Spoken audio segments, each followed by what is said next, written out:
Hello, ladies and gentlemen. My name is Connor. I am a science fiction, political, and philosophy nerd, a Marine Corps and law enforcement veteran, and boy, do I have some psychic damage here for you today.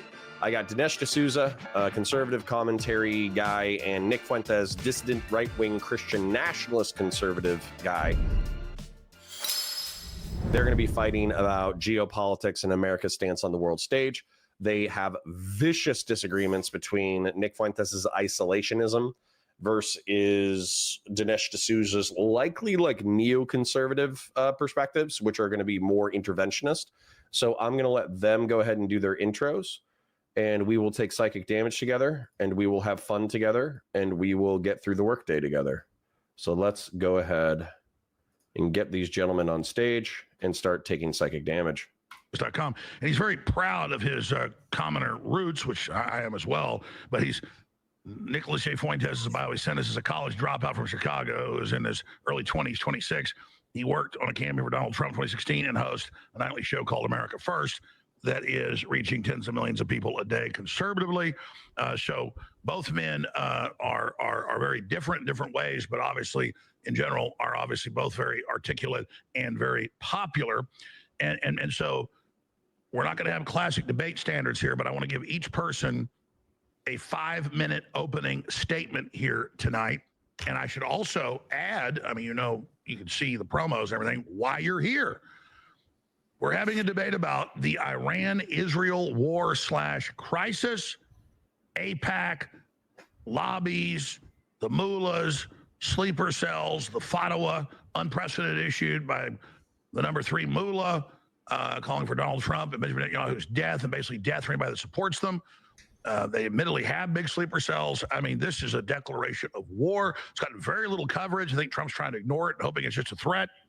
But this is off to the races. So I'm going to flip this silver coin to decide who is going to have the first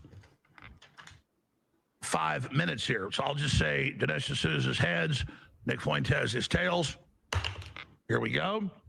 And it is Dinesh D'Souza. All right, so we will go now to Dinesh D'Souza and get his first 5 minutes. Then we'll go right to Nick Fuentes. And then after that, you probably won't hear from me for almost 30, 45 minutes. I'm going to try to shut up and have a real debate. There's nothing more frustrating than these debates where there's constant interruption. So, Dinesh, thanks for accepting this debate. I'm glad it happened, glad it got done. Thank you so much. You've got the floor for the next 5 minutes. Thank you, Alex. Welcome, Nick. I am looking forward to our debate, and you know, it's I'm thrilled to do it because free speech has been under attack. Give me 1 second. I'm gonna check in with chat real quick. Sapien Green says, listening to the humanitarian or human equivalent of cancer versus Ebola. Well, we're all gonna catch mental diseases today. Philip Coffey says, thin Alex Jones is creepy. Weirdly enough, I like it. I saw him doing some weird exercises earlier where, you know, he's obviously doing amphetamines, or he's doing, what do you call it, Ozempic, the weight loss drug. You know, he's doing something, and he's lost a substantive amount of weight, but he's actually like freakishly strong, which is actually unsurprising. Sen Petty says, Alex Jones looks weird as hell. I actually like it. Sapien Green says, conspiracy theory is that Alex Jones is on weight loss drugs. Big Pharma has won. Indeed, the irony. Sim Patty says, like, I was not expecting him to be orange and bald, laugh my ass off. Well, welcome to the weird world of what we deal with in alternative media. And you guys, Alex, Nick, Laura Loomer, and others have been deplatformed. I am a strong opponent of all of this. And for this reason, even though some people were like, why do you want to debate Nick Fuentes? I'm like, no, there are taboo issues here that are being raised. They're not being adequately discussed. Some people run away from them. I don't run away from them. And I think it's a good idea to sort of have it out. And so that's really why I'm here. I can respect that. I want to defend Trump. I want to defend MAGA, Make America Great Again. I want to defend America First. Seems to me we have a big disagreement here about what America First means. And that's what I want to talk about. When we talk about making America great again, it's important to think about what made America great in the first place.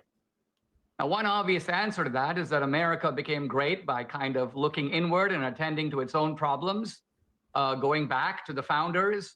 But that is not only not entirely true, it's not true at all. Right after the American founding, this actually could be based. I'm curious to see what his historical analysis is going to be, because my historical analysis is we had all this isolationist rhetoric during the Revolutionary War and immediate like post-war period, but then we had things like the Barbary Pirate Wars and the Mexican-American War almost immediately after. Bear in mind, the country was founded in 1776. I think the Barbary Pirate Wars were in the early 19th century. And I think the Mexican-American War was in the 1840s. And all the antagonism leading up to the Mexican-American War was in the, like 30s. So effectively, we had like all this rhetoric about how we're going to stay isolationist. But if we were actually going to stay isolationist, then we would still be 13 states on the east coast of the United States. And Mexico would control the western United States, and Canada and France would control the central part of the United States. If we were truly isolationist, if we only looked within for development. Thomas Jefferson found out that there were these Barbary pirates. Thank you, Dinesh. You stole it right from my brain. In the Middle East. Now, they weren't attacking America. They weren't starting a war over here. But Jefferson basically dispatched an armed force to clobber them, to beat the heck out of them. Why? Because they were disrupting our interests. They were disrupting our trade. They were hurting our position in the world. So even though we had this infant democracy, clobbering bad guys is something that we started doing from the very beginning. Now, fast forward to... Based. Alex, you and I are in Texas, and let's talk about the middle of the 19th century. Again, America's building a strong country. Bruh. Jazz hands for Dinesh. Jazz hands for Dinesh. Woo!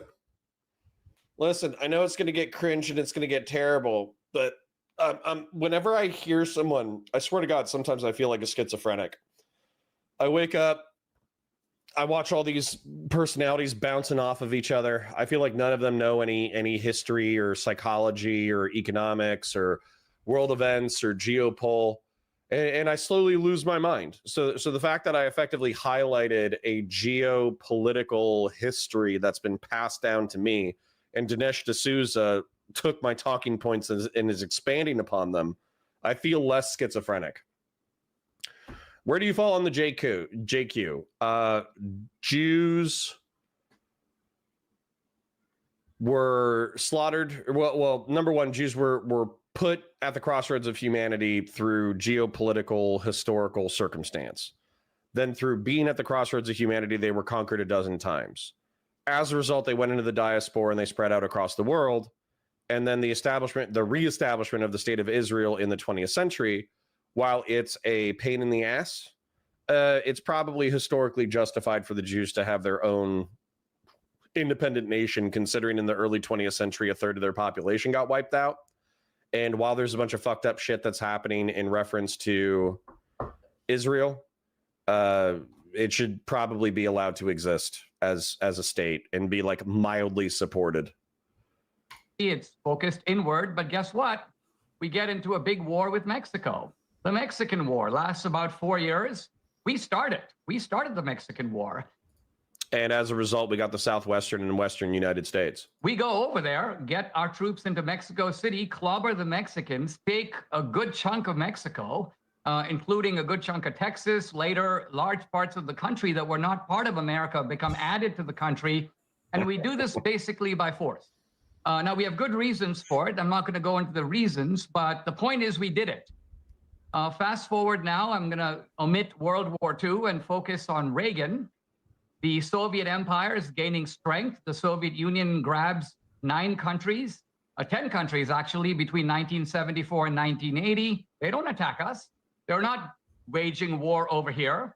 And Reagan does not start a war with them either. But what he does do is he starts clobbering them in all kinds of ways. He clobbers them in Afghanistan. He clobbers them in Somalia, in Angola, in Mozambique, in Nicaragua. And we do it by supporting armed forces that are repelling these Soviet armies, and we win the Cold War. who can deny that the world is better off and America's better off? That is America first. And that is based. I'm just going to say it. Y'all don't, I know I got liberals. I know I got progressives. I know I got some socialists and soc dems who are not in line with my geopolitical worldview. I totally understand that. However, from my perspective, this is based. When you look at the history of the 20th century, I don't think he's conceding World War II, by the way. I don't think he's conceding World War II. I think he's taking a debate tact in reference to that. Excuse me. But I think that if you look at the history of the 19th century, it is one of expansion. It is one of economic protection. And I don't mean that in a economic tariff way, although I'm sure that's true. What I mean is that the military protects American commercial interest in the Wild West, but also overseas through the Barbary Pirate Wars, through the Seminole Wars, through the Mexican-American War, through the conquest of Hawaii, through its relationship with Japan, all that kind of stuff. Like, guys, you have to understand, this whole foreign internal development where we send our military overseas in order to train foreign countries on how to develop economically and militarily. This isn't a recent development. We've been doing this for 200 years, easily. We've been doing it for 200 years. And when you look at a lot of what's going on in the world that is criticized, oh, why are we overseas? Why are we doing this? Why are we doing that? This has been happening the whole time. People just don't read books. They just don't read history. So I'm actually perfectly okay with this. Patty says, JQ is flat earth for people gayer than Ethan or Elton John. Excuse me. Nicholas Demeter says, interesting perspective. Thank you for sharing. Yeah, I could go into more detail, but I want to keep it focused on what we're talking about right now. Christian Blair says, a lot of them are in institutional power because as people, they have valued education and assimilation, given that they were slaughtered historically. Not just that, Christian Blair, even that, some people take offense to that being anti-Semitic. I don't think it's anti-Semitic to notice that Jews climb academically and politically and socially. If you read Jewish history books, they'll say it's so we can avoid slaughter, basically. Also, another point, I think it was partially a joke, but it was from Eric Weinstein, I want to believe, the mathematician who has Brett Weinstein, the schizophrenic political commentator. Eric Weinstein says, the reason why in Passover we have the unleavened bread is to remind ourselves that the people who waited for the bread to rise didn't make it. And so the history of the Jewish people is not just academic and focusing on spiritual study and literature and historical analysis and all that kind of stuff, as a part of the culture, but it's also one in which their history and the stories that they tell themselves are effectively if you're stupid and you're not on your toes, you're going to get got, right? And so I think that kind of builds internal momentum that makes Jews be okay, well, I have to have my shit together, right? Wow Man says, it feels like civic nationalism has lost popularity in recent years in favor of Christian nationalism and ethnonets, especially on the internet. I agree, Wow Man 542. I still think that civic nationalism is normal and evident in places that actually have money and power. I think that Dinesh D'Souza would be welcome, barring any of the criminal allegations or whatever, any kind of untoward criminal or social behavior. I think Dinesh D'Souza would be welcome at any Republican event in the United States of America. There might be one party in Alabama that's straight up a Klan rally, but that would be the one party he wouldn't be invited to. Radical Greek says, if Israel has a right to exist, so does Europe and its ethnic populations deport all foreign invaders. Well, that's up to the democratic populations of those places, right? Radical Greek. So if France, as an example, if the largely ethnically homogenous sections of France vote and they say we're going to accept broad swaths of Middle Eastern and North African immigrants, particularly because we have colonial holdings in Algeria, then that's their right as a nation to accept people from the Middle East and North Africa. Same thing with Germany. If they're oh, well, we feel guilty because we did World War II and we slaughtered all the Jews, therefore we're going to be kinder to immigrants, then that's on them.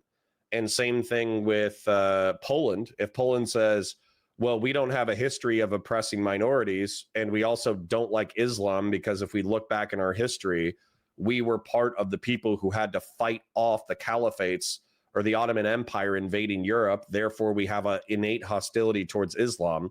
So we're taking zero immigrants. Then I would view that as Poland's right. So it's up to them, isn't it? So you can be like a schizo political minority in Europe who's saying that you're Greek and you don't want any Middle Eastern, North African invaders. But if your country decides differently, then you're fucked. Sapien Green says Afghanistan was one plucky congressman working behind the scenes with cowboy CIA people. I saw that movie. Yeah, Charlie Wilson's War. We should probably watch that eventually.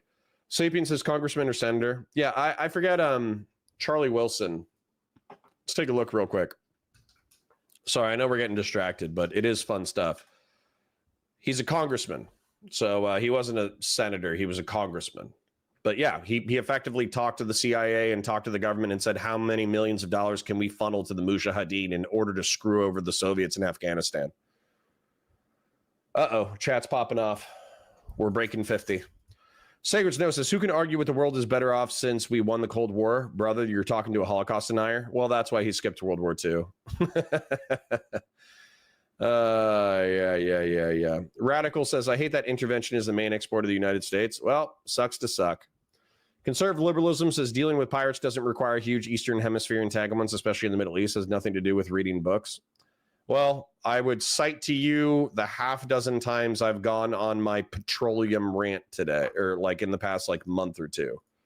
If we were less entangled in that part of the world, we'd also have less problems, not no problems, but less. Okay. Well, then conservative liberalism, what I would advocate for you to do is to become an energy advocate where you help the thorium reactor people, the people who are creating a new kind of nuclear energy that if we burn, sorry for another rant, but I'm having fun and I'm waking up.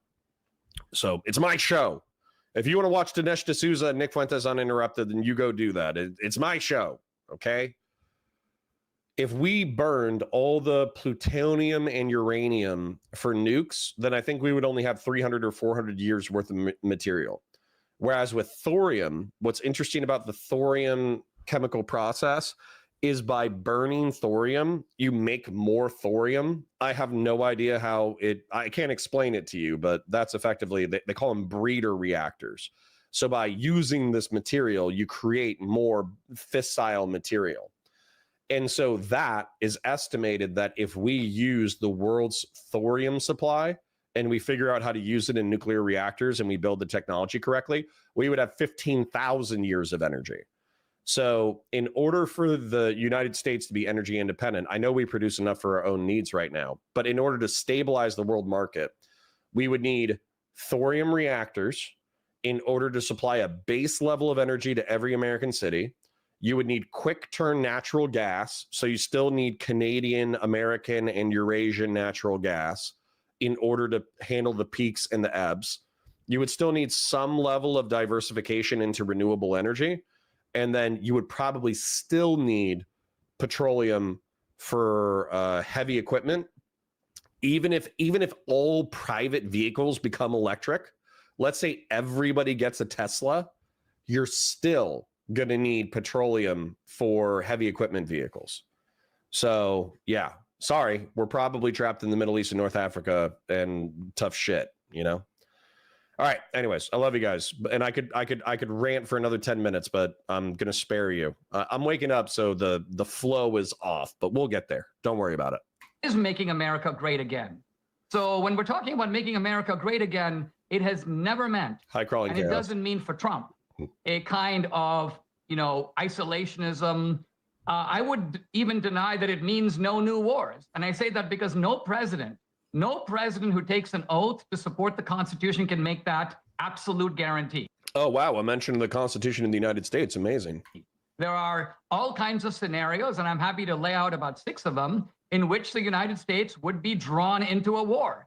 And so the pledge is made as a statement of principle, but Trump is the commander in chief, and it's his decision to make at a given time when the situation is dangerous enough that there should be a war. Now, there isn't a war going on in Iran, but I do want to say about the Iranians this. They are not a regional power like Iraq. This is, I think, one of the key differences A lot of people think Iran is Iraq, you know, and Saddam Hussein is the same as the mullahs, and Trump is the same as Bush. He's becoming like Bush. No, Iran has a global ideology, and they always have. The reason that they chant death to America, they also chant death to Israel, but death to America is the main chant, and death to Israel is the secondary chant. Why? Because we are the main enemy. We are the great Satan. Israel may be the little Satan, but we are the great Satan. And we are controlling Israel, not the other way around. At least that's how the Iranians see it. The little Satan is not telling the great Satan what to do. It's actually the opposite. The Iranian goal is a global caliphate that obviously involves global supervision, Sharia law, bringing it here, infiltrating this country, terror cells. And the nuclear weapons are just taking this global ideology and giving it enormous power. There's an old saying that says, what do you say to, what do you call a dictator who has nuclear weapons? And the answer is, sir. What that means is that when a guy gets nukes, he's on a completely different level. You've got to, in a sense, be deferential in a way that you otherwise wouldn't. So here's Iran. They are cooking these nukes. They are building this uranium. They're enriching it way beyond any peaceful purposes. And Trump says, look, it's in our interest that they not have this weapon. Yes, it's in Israel's interest as well, but we're not doing it for Israel. We're doing it because we don't want them to have a nuclear weapon. Okay, Dinesh, that's about 5.5 minutes. We'll come back to you. You guys have a free-for-all in a moment. Nick Fuentes, and something you said, Dinesh, I'm just going to add a small caveat and then go back to you guys. Because I meant to say it up front. I appreciate you doing this debate. I appreciate Nick and you guys having this idea. I forget who. Please don't rage quit my show. Please give me the content. Came up with it, but I think if I remember correctly, Nick challenged you and you said sure, and then here we are 2 weeks later. So thank you both for doing this. But exactly what we're doing is what the left, who is diabolical against free speech, does not want. They don't want real debates, and so this is very, very healthy and very, very pro-freedom, pro-America. And I appreciate you both for being here. Just wanted to add that. So thanks for reminding me, Dinesh D'Souza. All right, Nick Fuentes, you've got about 5.5, 6 minutes because Dinesh went a little bit over because I didn't stop him. So Nick Fuentes of America First. All right. Well, thank you very much. And I'd like to start out by saying as well, I appreciate Dinesh D'Souza for doing the debate. And I actually appreciate him saying that because it is true. We have both been brutally censored. And I know that Dinesh was also targeted by the Obama administration. So, we're really all sort of in the same boat in terms of we've all been persecuted to some extent. So I appreciate him saying that. But I'd like to move on and get into the subject of the debate. And I actually like how Dinesh framed it. I agree with him. The central question concerning the Iran war is, what does America first mean? What is the United States involvement in Iran, or what should it be? And how does that conform to the stated goal of putting our country first, making America great again, and pursuing the American strategic interest? And without going into the Barbary Wars or Reagan or any of that, we don't need to go back that far. I think we need to talk about the current strategic landscape in the Middle. I'm okay with him making the conversation more modern, but I also don't think we should dismiss historical precedent wholeheartedly. And then we need to get some things down first analytically before we proceed. And I'm actually going to pick up where Dinesh left off at the end and kind of start with that premise, because that is, I think, the mainstream. Sorry, Justin asked an important question. Good morning, Connor. No super chats. When I go over to the my YouTube is showing the $sign. So if you guys aren't seeing it on your end, then let me know. But I effectively see the capacity to do super chats, so I'll just go ahead and shill. Like the stream. Liking the stream is free. Engage in chat. We have lots of really smart, interesting people, including distant right schizos and Christian nationalists and conservatives and conservatarians and liberals and progressives. We actually have a really diverse chat. Excuse me. And then super chats and memberships if you got them. Basically, I know that most people are wage cage slaves. They're paying bills. They're just getting by. Their 401ks took a hit, et cetera, et cetera. But if you got $2, $5, $10 burning a hole in your pocket and you want to support the content, then please go ahead and do so. All right. Premise. Let's say that's a status quo accepted premise of the U.S. Media or the conservative media, is that Iran is an apocalyptic regime They have global ambitions. They're led by religious zealots and fanatics. They're racing towards a bomb because they want to attack Israel and the United States. And I would say that with that analytical framework, you probably would say that it's justified that we go to war with Iran. I would probably agree under those circumstances. But I would clarify a couple of things. Let's say that in the first place, this is not the first regime that has been described this way. When we were at war with the Soviet Union, it was conservative military planners that said the exact same thing. They said the Soviets are a nihilistic death cult. We can't negotiate with them. Khrushchev said, we will bury them. They want to destroy the United States. Of course, we negotiated with them. Of course, Nixon had détente, and eventually we negotiated with Gorbachev, and the wall came down, and we didn't have to go to war. Yeah, but there was like an economic and social pressure that ended up collapsing the Soviet Union that came from the hawks. I hope he would admit that. We said the same thing about Maoist China. They killed. And our normalization with Maoist China has been kind of disastrous. It's kind of propped up one of the most powerful police states, dystopian shitholes on the planet. 70 million people. They're a communist death cult. We negotiate with them all the time. They join. Which has been bad for the world, by the way. Join the World Trade Organization. I don't think anybody would argue that communism is not a nihilistic global ideology with ambitions to take over the planet. It certainly did. It always had. Yet we negotiated. Let's also talk about Iran's nuclear program. And once again, let's sort of do some housekeeping. Iran does not have a nuclear bomb. They're not currently pursuing a nuclear bomb. And what you would call Iran is a nuclear threshold state. They're engaging in something, and this is technical, it's called nuclear hedging. This is where you have the technology, the expertise, and the infrastructure to make a nuclear weapon, but you don't actually build one. Why do you maintain the threshold latent nuclear status? You maintain that in the event that the security situation changes. There's a few countries, actually, not just Iran, they're in the exact same boat. And those countries are South Korea, Japan, and Taiwan. They're all considered nuclear threshold states. They have the expertise, the infrastructure, the technology to make a bomb. Why do they have that expertise? Why do they maintain the threshold status? Because they're on the doorstep of China. China is a much more powerful country, and they themselves have a native nuclear program.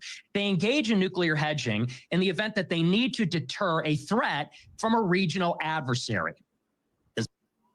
Like Israel, Saudi Arabia, a hostile Syria, the United States backing a proxy, et cetera, et cetera.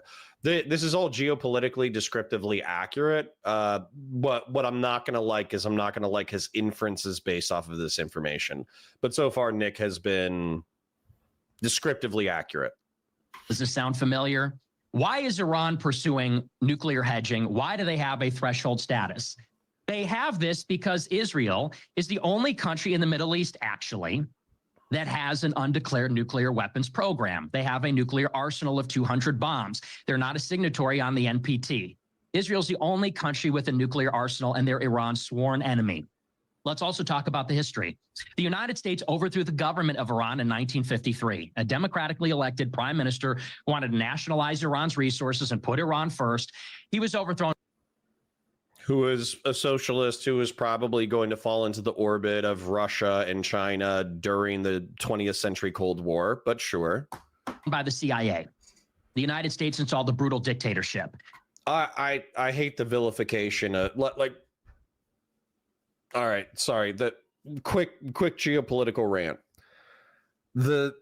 The Islamists were not our primary threat in the middle 20th century. It was socialists and communists. And socialists, for those of you who don't know, is decommodification of basic human needs, workers owning the means of production, which effectively means that the government is strong enough in order to enforce that the state provides basic human services to everyone.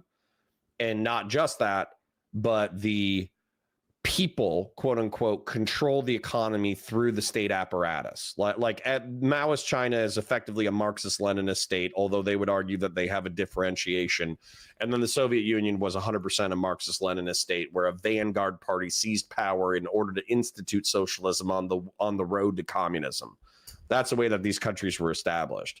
And so they became authoritarian, dictatorial police state shitholes.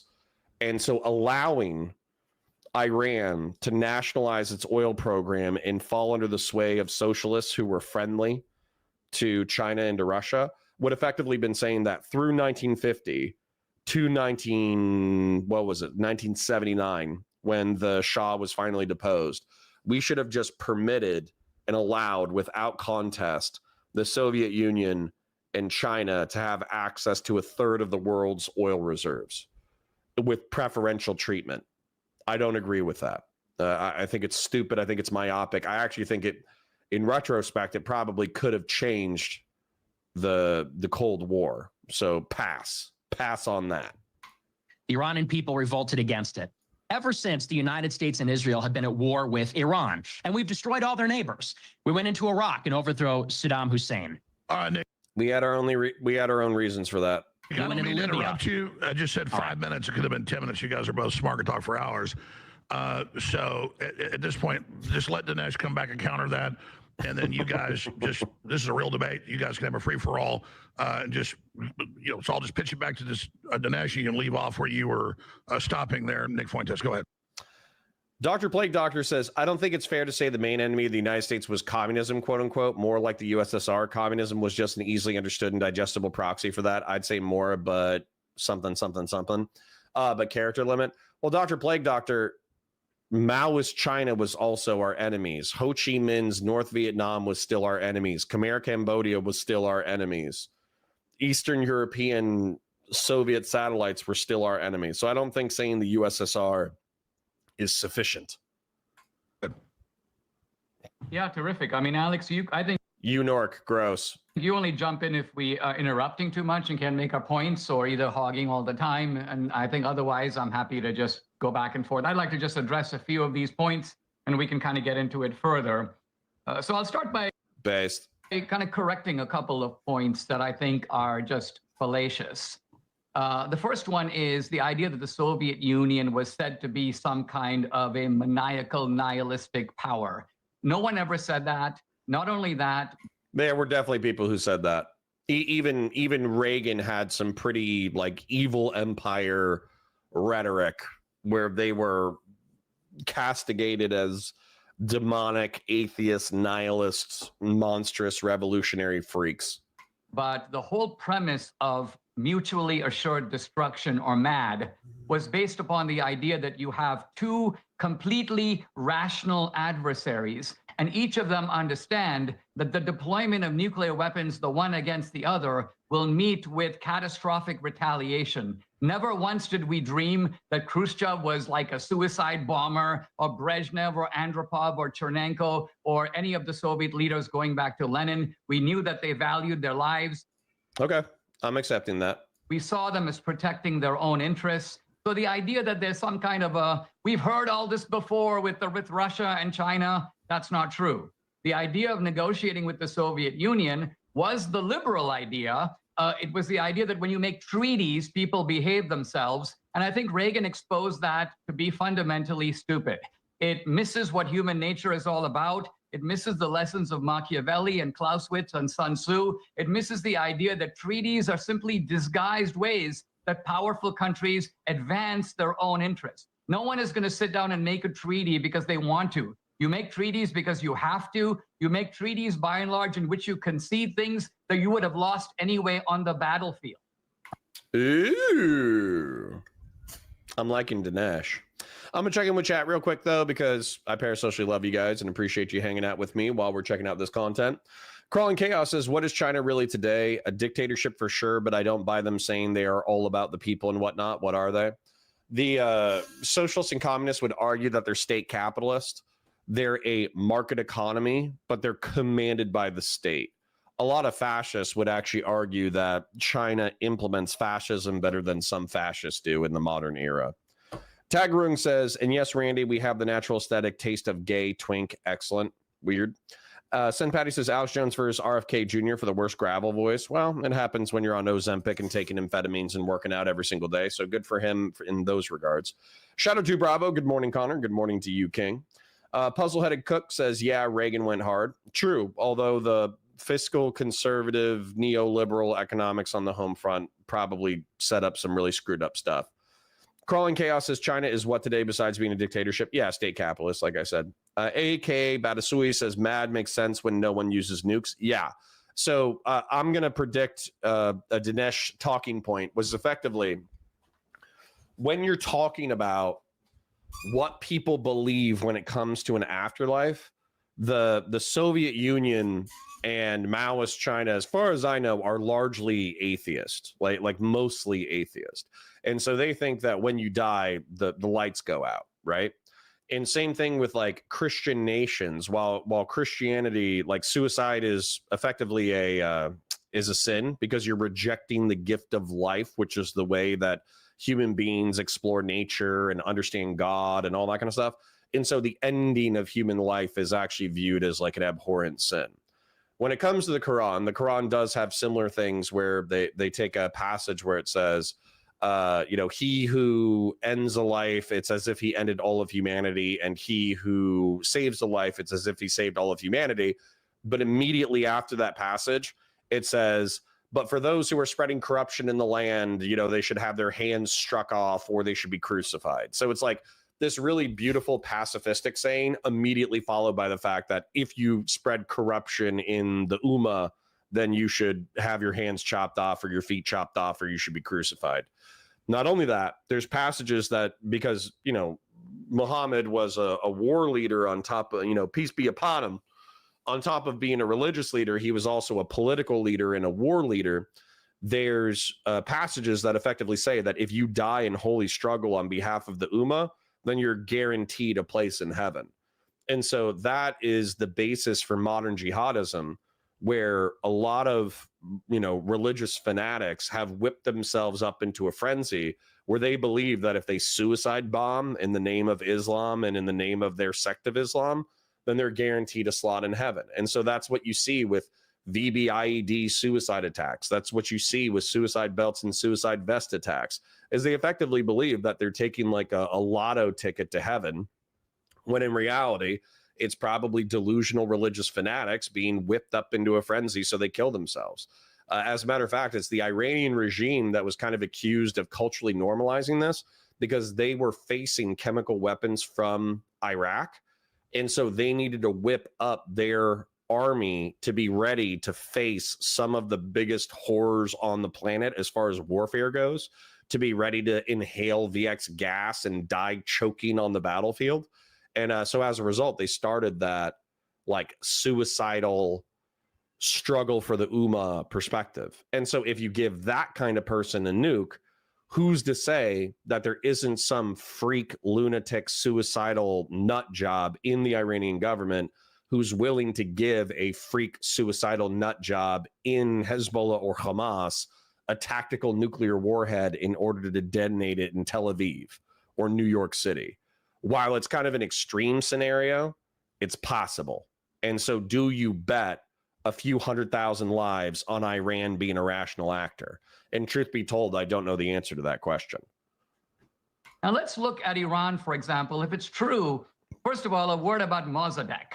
I heard Nick use the word democratically elected.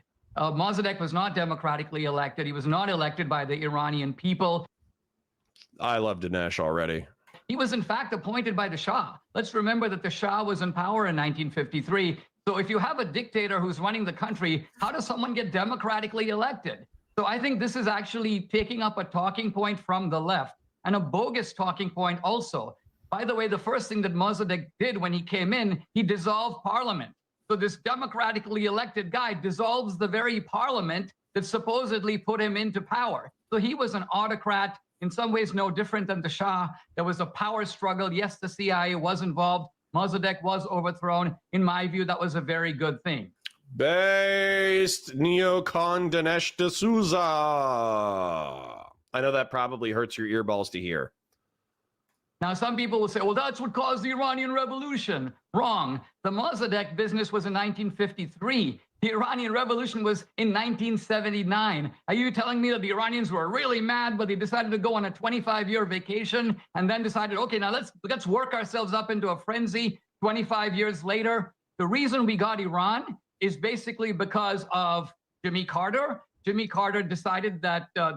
I wouldn't blame Jimmy Carter for Iran, however you want to pronounce it, but I am appreciative of the fact that like this is my kind of nerd. I could hang out with Dinesh D'Souza and have beers. Now, bear in mind, I could do that with Nick Fuentes too. But I'm saying, like, I would have a fun time. I would have a contentious time hanging out with Nick Fuentes talking about history. I would have a fun time talking with Dinesh D'Souza, because I have a feeling we'd probably have pretty parallel perspectives. The Shah was a despot. He didn't want to support the secret police. He pulled the Persian rug out from the Shah, and basically we got Khomeini. So this is the nincompoopery of Jimmy Carter. He tried to get rid of what he saw as the bad guy, and we got the worst guy. Okay, and so since Nick, then, we've had a regime. respond to that. Yeah, that's like who's the guy from Cuba? There's a Cuban dictator. He's our bastard, quote. FDR was talking about dictator Rafael Trujillo. He may be a bastard, but he's our bastard. And Rafael Trujillo, I thought he was Cuban, but apparently this is about the Dominican Republic. So yeah, so I mean, like obviously, like, dictatorship bad, torturing people bad, murdering people bad. We should try to eliminate that level of like violence and autocracy and torture and human rights abuses as maximally as possible. But you also have to understand, just because we are bad guys or we work with bad guys doesn't mean that there aren't worse people out there. It's an appeal to realpolitik. Checking in with chat, though. AKA Badasui says, mutually assured destruction makes sense when no one has nukes. I don't know if that makes sense. Puzzle-headed Cook says, what about Cuban Missile Crisis? Didn't hawks like LeMay, bombs away LeMay, push the line Soviets were irrational? Yeah, of course. Of course. Yeah, there were absolutely. I don't accept what Dinesh says fully. I do think there were people who were arguing that the Soviets were an apocalyptic death cult. So I do view that as like an ahistorical statement. But I do understand that what he's saying is that in the 20th century, a lot of American foreign policy was based on the Soviets and the Chinese being rational actors.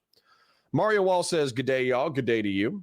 Justin Denis says, not going to lie, Nick won the debate in my opinion. Well, we'll see. We're just kind of warming up right now. AKA Badasui says, China is growing middle class, but in the control in a state which can steal any of its people's businesses and things at any time and for arbitrary reasons. Absolutely. Sen Patty says, y'all need to like the stream, by the way. Yes, please. Like the stream. Engage in chat. Watch the VODs, super chats, and memberships if you got them. Crawling Chaos says, China is better than Trump in running a fascist regime. Not surprised, really. Yeah, we're not very good at fascism. Puzzle-headed Cook says, can we talk about the extremists in the Likud party who want to build the third temple? Yeah, sure. There's like suicidal death cultists within the Israeli government who want to establish a greater Israel by invading Transjordan and by invading their Israeli neighbors, and they're only reeled in by Israeli pragmatists. Yeah, there's psychos. There's psychos in Israel for sure. AKA Badasui says China doesn't have a pesky thing like an American constitution. True. Shadow 2 Bravo says it's also just why this week insane Iranians were holding up their babies to be used as martyrs for Islam. Yep, it's because they think it's a quick ticket, a quick train ticket to heaven. Radical Greek says if everyone is thinking alike, then somebody isn't thinking. George S. Patton. True. Trapped between realities. That's the problem. People so desperate the coming back of the Messiah, they put their faith on empty men. I mean, yeah. False faith is a huge problem in the conflicts in the Middle East and North Africa. Absolutely. Puzzle-headed Cook says, Dinesh did well, but I agree with Nick in the end. Well, we'll take a look at it. I'm going to read a couple of more, then we'll get back into it. Honestly, I need to go grab some water. Mario Wall says a lot of misinformation out there. I believe the universe holds a sense of fairness. It does. I think that nature bends towards like limited justice. There's like very Darwinian things that happen in nature, but we're a part of nature and we try to implement a level of justice on it. So I think that there is justice in the world. AKA Badasui says, we can cheer on good ideas without having to cheer on the person saying it. True. True. All right. Let's continue for now. But I'm going to jump in a bunch. This is a great debate, but we're kind of doing a history lesson, debating history. Go as long as you guys want. We go 3 hours if you want. I hope. Sorry, real quick. Dr. Plague Doctor says, legit wondering about your characterization of an enemy nation during the Cold War. What exactly are you considering an enemy? My thought would be hostile nations capable of projecting power against us. Well, that was 100% Soviet Union and Maoist China, so I don't know what your confusion is. Hope we get into the current stuff, the FATWA, Trump saying they may have a peace deal Monday, the Israel lobby, all of that. But I'm going to stop there. Nick, come back. You guys start going back and forth here. Sure, I would come back and, I don't want to turn it into a big history thing about the Soviet Union and communism. I do. Please continue. But I would say that's simply not true. I mean, it was credible. And this is what the Pentagon believed in the late 60s and early 70s, is that the Soviets thought that they could survive a first strike against the United States. The idea that mutually assured destruction was always the law of the land. There's this revolution in diplomacy because of nukes. It's just belied by doctrine. And during the 60s and 70s, we believed the Soviets are more powerful than us. They had more nukes than us. And we thought that they were going to strike us first. They thought they could survive it. And the rhetoric about the Soviets was the same. They have this global ambition, domino theory. They want a global revolution. It was exact same stuff that they say about Iran. And yet we never invaded the Soviet Union. We didn't need regime change in the Soviet Union. And This is bullshit. We fought the Soviet Union tooth and nail within our sphere of influence as possible. We engaged in proxy wars to exhaust their economic and military capacities at almost all times. There was a tech war and an arms race against the Soviet Union. This is rewriting history. Total bullshit. Go in and decapitate the regime with airstrikes. It just isn't true. We negotiate. Yeah, of course not, because we wouldn't be able to do that, because if we cut off the head of the regime, it simply would have been replaced with a similar regime. Like the Soviet government was relatively powerful and in control of even if you killed all of Russian leadership during the Cold War, it would have been replaced with other hardline communists who probably would have been even more hardline as a result of taking out the more pragmatic people who were in power. It. So I would say that's in the first place. But we don't need to relitigate the history of the Cold War. And the second place of Mossadegh is really neither here nor there, the exact particularities here. The point is this. The United States and Israel pursue regime change across the entire region. That's the point I'm trying to make, and I didn't get to finish in my opening statement. We overthrew Iran's government once, and you admit it's a CIA coup in 53. In 1979, the people are furious because of the secret police, because of the white revolution, because of the reforms that were made under the Shah. They overthrow the Shah's government, the Western-backed government, because they saw it as a puppet. And the Islamic Revolution enjoyed broad support in Iranian society. What took place ever since then is regime change, one regime change operation after another. Afghanistan, Iraq, Libya, Egypt, Syria, you name it, whether it's the Arab Spring and it's these soft power color revolution coups, or the ground wars, or it's civil wars. That's the business we do. And we do it no matter who it is. We do it against secular dictators. We do it against people that cooperate with us and those that don't. Gaddafi gave up his nuclear weapons in 2003. We backed airstrikes against him anyway in 2011. We backed Saddam at one point. We oversaw the dismantlement of his nuclear program. We went to war against him in 2003. We said we weren't going to war against Assad in Syria. We did. He's now overthrown, and now you have ISIS in power. This is the history of the Middle East. And this gets to And what happened to ISIS since then? Didn't the new government in Iraq stomp out the ISIS elements in the western parts of Iraq? And didn't the Syrian government, didn't the ISIS elements who were a part of the revolution effectively get co-opted by the new government? And now they're either a part of the government or they're getting stomped out. Like this entire talking point about ISIS is a decade old. Okay. ISIS got the shit stomped out of them, and there's a few cells left. It's not like Eastern Syria is effectively like a desert, poor wasteland with not very much population. Them controlling that territory was something that we were comfortable ignoring until they launched Western terrorist attacks with the Bataclan and the Bastille Day truck attacks, right? So this talking point is old, it's tired, it's bullshit. 2025, ISIS might launch some random terrorist attacks that kill a few dozen people every now and then, especially in Iraq and Syria, maybe internationally, but they're not like a viable power. So saying that recently the Western liberal geopolitical gamesmanship that, let's face it, it's killed hundreds of thousands of people. I'm not gonna deny that, but they've just had one of their greatest victories in the past decade. Not only is Saddam Hussein out of power, and there's a government in Iraq that, yeah, it's a proxy and a puppet of Iran, but they're also willing to sell oil to us in favorable terms and not attack Israel, which is realistically what we wanted. And they're probably going to be more stable because they are more democratic than they used to be. So the Shia are going to be better represented in government compared to how they were under Saddam. And then same thing with the Assad regime getting deposed. They were ruling majority Sunni in a dictatorship that favored the Western cities and not like the rural and northern cities. And they've been deposed as well. And that's thrown Russia out of Syria. So we've won against Russia. We've won against Assad. We won against Saddam. And all of these secondary and tertiary effects that Nick's are complaining about have been like substantively reduced in the past 5 to 10 years. So this is an old and tired talking point. I actually get mad when I hear Nick say it. I'm going to check in with chat, though, because I parasocially love you guys, even though you want me to continue the content, and I know it. But don't click away, because I'm reading your comments in the chat. DD22E says, also, did you see the whole Vosh rant about the Democrats being the enemies of progressives? No. Please give me the link or tell me that, not the link, give me the title of the episode in which he does that, because the way in which he's trying to say liberals are not your allies in order to try to yank liberals over to being like progressive libertarian socialists is the same way that I want to call him out on his bullshit in order to tell the liberals, hey, stop breaking to these fucking, you know, far left schizoid freaks who have nothing good to say about electoral politics. I'm just going to read a couple, then we'll get back into it. Sacred Snow says, if you're ever having a bad day, just remember reincarnation is possibly real, and 40K is possibly real. Maybe some of these garbage humans will be reincarnated as servitors. Yeah, and hopefully I get reborn as a Tempestus Scion. AKA Batasui says, I say an enemy nation is someone where you don't just want tribute from your nation, but also wants to destroy your nation's people. I don't even know why we're philosophizing about it. Previous comment, you also mentioned the Khmer Rouge and a few other powers from small states like Cambodia and Vietnam that I don't believe can be categorized as an enemy nation.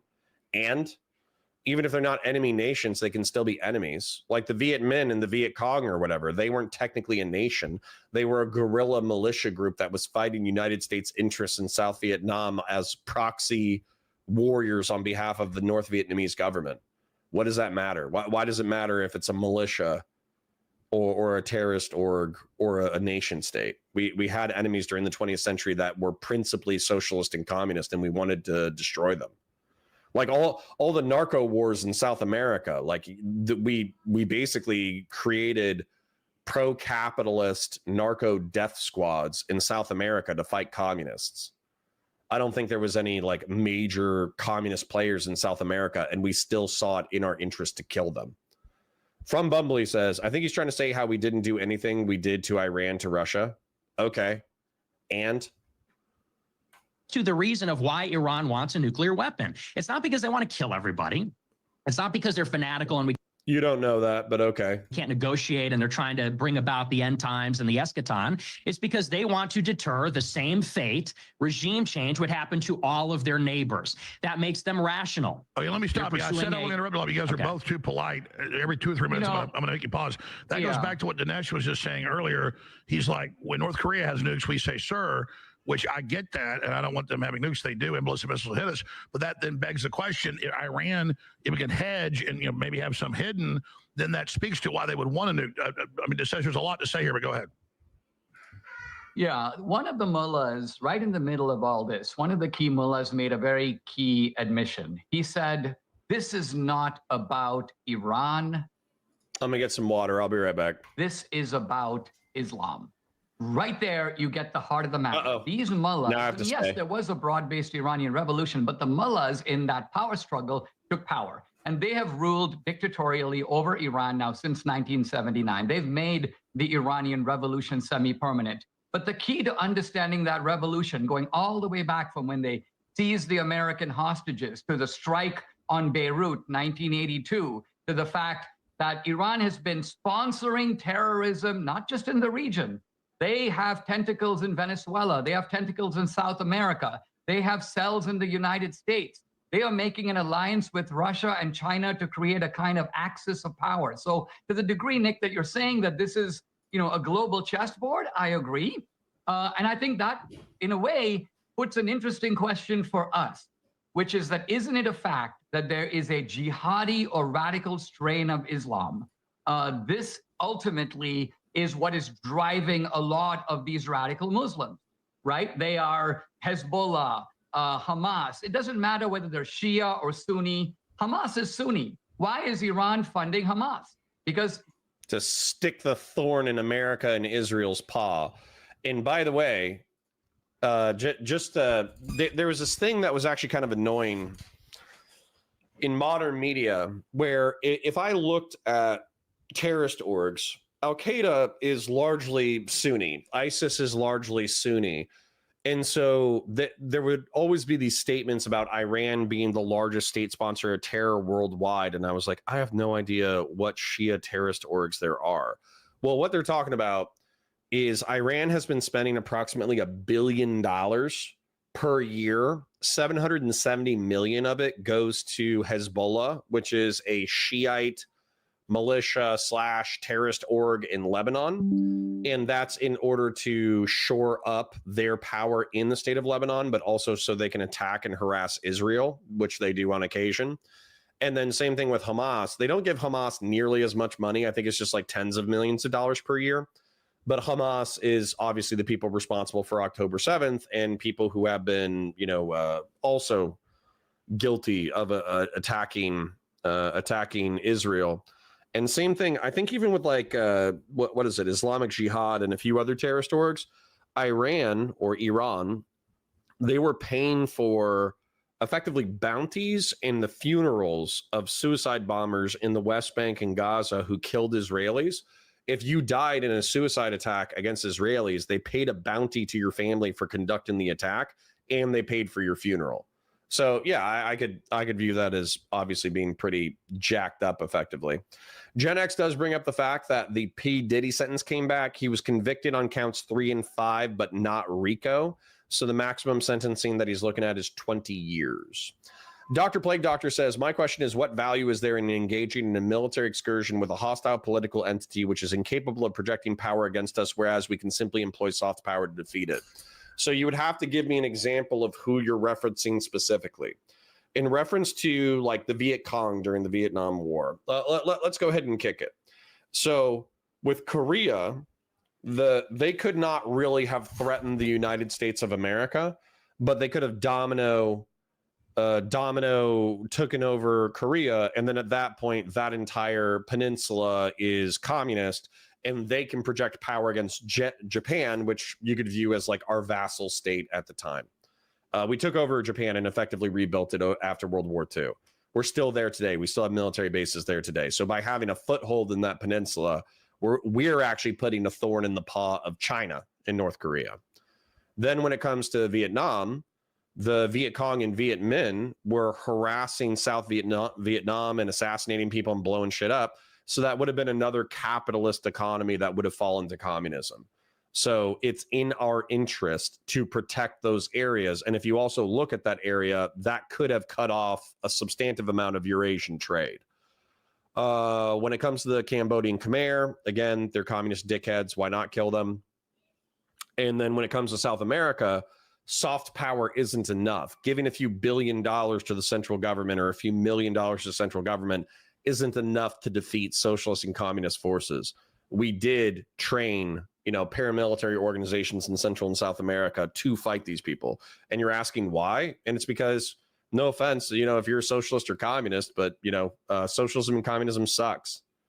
In practice, the decommodification of basic human needs and workers owning the means of production results in authoritarian dictatorship, police state bullshit. So fuck that. I have no problems with the Cold War. Like, you guys can look at it and go, oh, that's muddy, it's bloody, it's gross, whatever. I don't give two shits. I don't give two fucks, because if you stack up our sins versus the sins of the socialist nations of the 20th century, not only do our sins look like, we did some pretty fucked up shit, but basically our sins are comparable to our rivals, and in some cases they're substantively less bad than our rivals. AKA Badasui says, if Iran allied with America, they'd have protection from oil. All of America's nuclear arsenal gives them much more bargaining power than pretending they won't ever finish enriching uranium. Yeah, but number one, Israel doesn't want that with the current Iranian government. I think the Iranian government doesn't want that with reference to the United States. They also like sticking their middle finger in our eye by supporting Russia and China. So nobody's really interested in that at this point. they don't care about those distinctions at the end of the day. At the end of the day, they care about whether you're an infidel, yes or no. This radical Islam is a global ideology. Look, you can say the mullahs keep saying it, I don't believe it, but you should believe it. When the Russians said that they wanted a global triumph of communism, they meant it. We took it seriously. And by the way, we didn't end the Soviet Union through some sort of a treaty. We ended the Soviet Union by bankrupting them. Reagan ultimately defeated them in the Cold War. It was not a treaty. It was they were out of gas. They couldn't compete in an arms race. We were building MX. Yeah, sorry, Dr. Plague Doctor, you just need to listen to Dinesh right now. I am going to grab some water because I'm dehydrated as hell. I'll be right back. Enjoy the content. Enjoy the chair react. It's going to be great. Missiles and putting multiple warheads on them. We were building a missile shield. We were supporting guerrilla revolutions around the world. That's ultimately Afghanistan became, by their own admission, a bleeding wound. So this is why the Soviets gave in. They didn't give in. No country ever gives in because of a treaty. The idea that communism abolished itself, Eastern Europe was freed because we put a piece of paper in front of them and went, oh, okay, let's get rid of all of this stuff. We were once a global empire, will now become a second-rate superpower. That's not how it happened at all. And that's a misunderstanding of Iran. Islam is a conquering force. The Muslims came out of the Arabian desert. How do you think they conquered the Holy Land? They took Jerusalem, they took Syria, they took Jordan. They conquered Iran by force. That's how they got it. They are the occupier of Iran. Okay, Dinesh, and by the way, you're both very smart men. I've studied the history. You're both, accurate in the basic facts. Very interesting. A lot. I'm not saying the general public's dumb, but even really smart political people, most of them can't find it around on a map. So I don't want to throw this in. I figured, very smart, Dinesh, trying to throw the debate either way here, but very smart to get into America versus Iran up front. I was imagining, and I'm not trying to steer this, though I want to spend some time on it, the whole issue of Israel and the Israel lobby and where that sits, because I know that's Nick's bailiwick. And, so that's just something I'm throwing out there as well, because that's why a lot of Americans have seen, I'm not saying I love the Islamists or any of this, but we've seen regime change. Now, the former head of Al-Qaeda in charge of Syria, we see, Hamas being, Israel helped set it up, as a counterbalance. Then we've got, Iran, all of this. And so I think a lot of Americans just don't believe the intelligence establishment, even though I wouldn't cry at night if the mullahs fell. So, what about the AIPAC Israel issue in all of this, Dinesh, for like a minute? Well, can I respond actually to what he said? Oh, sorry, I apologize. Go ahead. No, you're fine. I just want to have equal time. But I mean, with regard to this, there is just like this, and, forgive me if this sounds, I'm trying to be cordial here, but I do believe there is this engine in the United States from the conservative movement that says it is about Islam. This is Glenn Beck's book. This is sort of the Fox News mantra. It is Islam. Islam is the problem. And I'm not an Islamist. I'm a Catholic. I'm not pro-Islam. And I wouldn't even call myself pro-Iran. I'm pro-America. And to sort of narrow the discussion, let's talk about Islamism. Let's talk about jihadism. I agree with you. There is an element of jihadism in the Middle East. There are these radical Muslims that they want to return to the faith of the pious ones, the ancient Muslims, the first 2 or 3 generations of Muslims.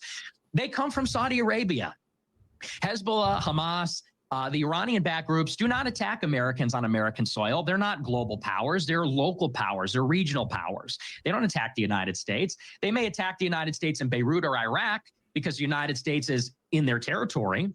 We're in the Middle East. We're in their neighborhood. We're backing Israel's brutal war on Lebanon in the 80s, where they commit massacres, castrating people, scalping people, brutal atrocities that are well documented that Israel, their own commission blames Ariel Sharon for this, the defense minister. So, they don't attack us on our soil. The terrorists that do attack us are Wahhabists. They're Salafist. That comes from Saudi Arabia. Saudi Arabia spent billions of dollars promoting Wahhabism, which is the ideology of Al-Qaeda, of ISIS. We backed the Mujahideen in Afghanistan. We backed bin Laden. We do arms deals with Saudi Arabia. And you know what? To some extent, this radicalism is going away. And it came from Turkey, Saudi Arabia, Qatar, these other places. And it's going away because we made a deal with Mohammed bin Salman. We did arms deals throughout. We're allies throughout, buy oil from them throughout. We didn't invade Saudi Arabia and install a Western liberal democracy. We don't like your regime. We're going to drop bombs on you. We negotiated with them over time. And by the way, they were the biggest problem. As far as Iran is concerned, it's important to analytically determine their strategic interest, because that's how you determine what we have to do about it. Israel wants regime change in Iran. That's why Iran wants a bomb to deter this, which is a credible fear. Now, the United States won't let Iran have the bomb. Now, if you want to give Iran the Soviet Union treatment and bankrupt them through maximum pressure and sanctions, that's what we were doing. But you're calling for regime change. We didn't do regime change in the Soviet Union. Okay, again, I'm going to appeal to historical pragmatism. Since I left you alone for a minute with these folks, and I still need to grab something else from the other room, I'm going to read your guys' chats because I parasocially love you. Quick shill time. Like the stream. It's free. It helps us out in the algorithm. Other people know we'll live. They'll come hang out and have a good time in chat. Engage in the chat. Lots of cool, funny, interesting people in there. Watch the VODs. It gives us that sweet, sweet AdSense revenue. If you have some money burning a hole in your pocket, then super chats and membership donations are always appreciated, never required. Dr. Plague Doctor says, Vietnam turned to our sphere of influence away from communism after we left because capitalism is base. Same goes for the collapse of the Eastern Bloc. Seems to me that communism collapses by itself. Dr. Plague Doctor, you are making presumptions with a retrospective lens that presumes like a Fukuyama end of history, kind of shit. And I'm telling you, based off of the way that I perceive the world, that's not what's happening. We're more in a clash of civilizations kind of thing where there's like 3 or 4 ideologies that are competing for the souls of the world, and how you advocate for them and whether or not you advocate for them aggressively matters on the world stage, and it matters to tens of millions of people. Like, for instance, if Taiwan falls, I think it's like 10, 20 million people will be enslaved by dystopian, authoritarian, kleptocratic Chinese state capitalism, which is, basically the modern iteration of socialism. If we backed off of the world stage and said we shouldn't fight for Ukraine or support Ukraine, Ukraine will, based on what the Trump admin is doing, it will eventually collapse against the Russians. The Russians have enough bodies that they can clog the meat grinder with endless waves of young Russians. So, no, it matters. How you fight for the free world matters 100%. DD22E says, I don't either drop them Reds out of that helicopter. Well, no, there's plenty of young men who probably had justified reasons for becoming communists. So I don't think like murdering them arbitrarily is a good thing. I'm just telling you from a pragmatic perspective of the mixed economy capitalism and liberal democracies / republics competing with communism. I know who I'm going to choose 10 times out of 10. Mario Wall says the real problem with socialism isn't the system. It's what happens when greedy people exploit it, just like capitalism. Yeah, but capitalism has it built into the system that people are greedy, and so it appears to people's self-interest. Socialism believes that we're going to have this like communitarian advocacy where good people are going to advocate for good shit. No, like we are ultimately selfish creatures. We can be cooperative, but we're also competitive, and we should calculate that into the systems that we build. Puzzle-headed Cook says, I wouldn't be surprised if Diddy gets pardoned from Trump. Conservative liberalism says, K9 points. What do you think about Dinesh? True.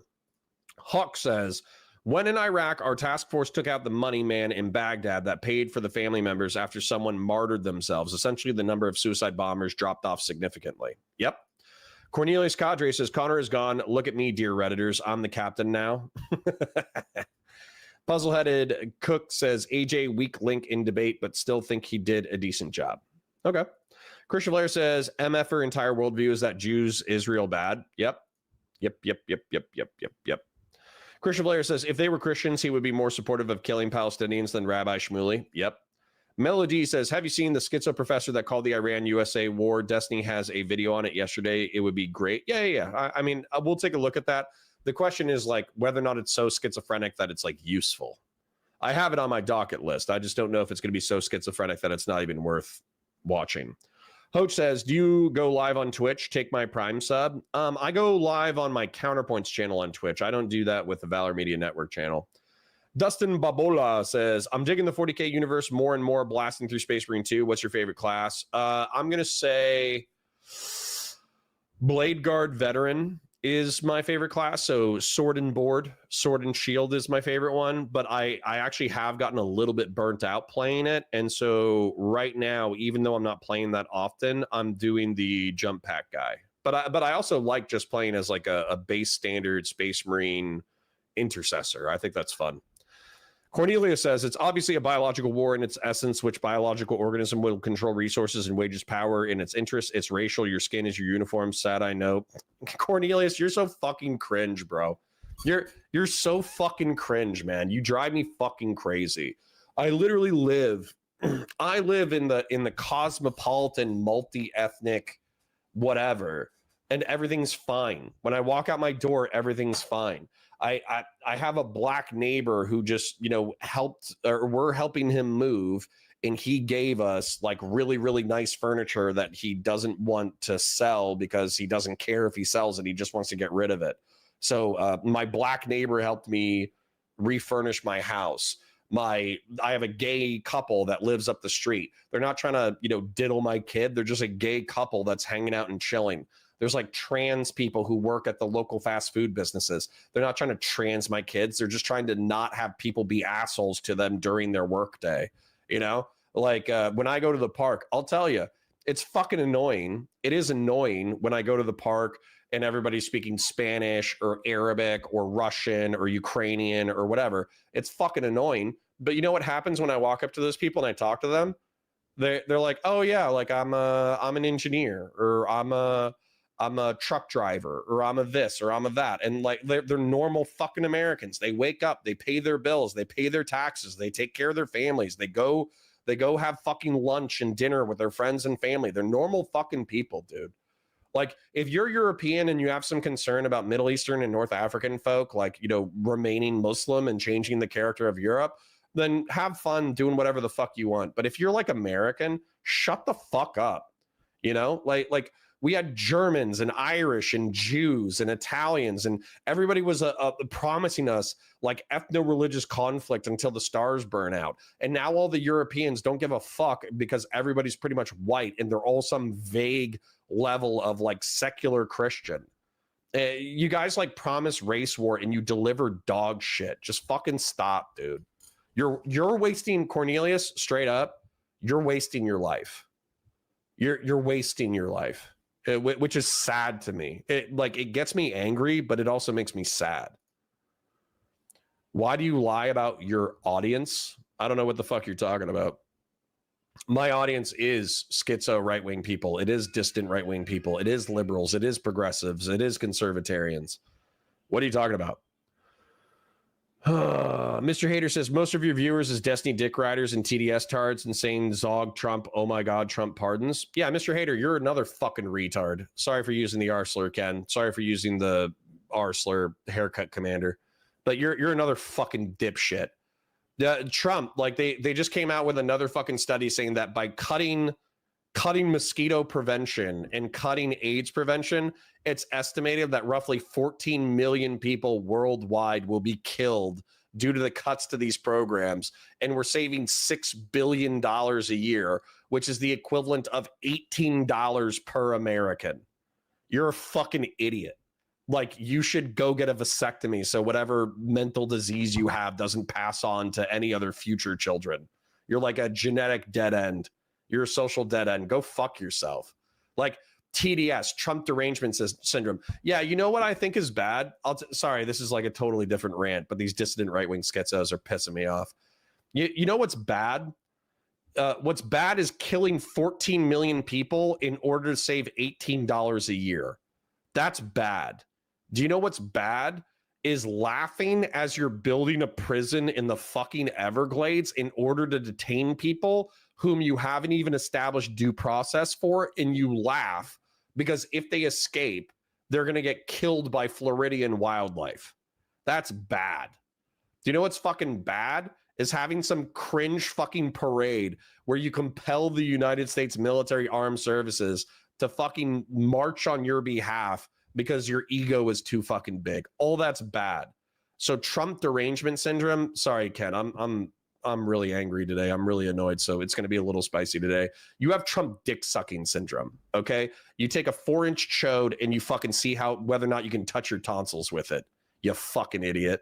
And keep it up. I'm just going to ban you because you're a pain in my fucking ass.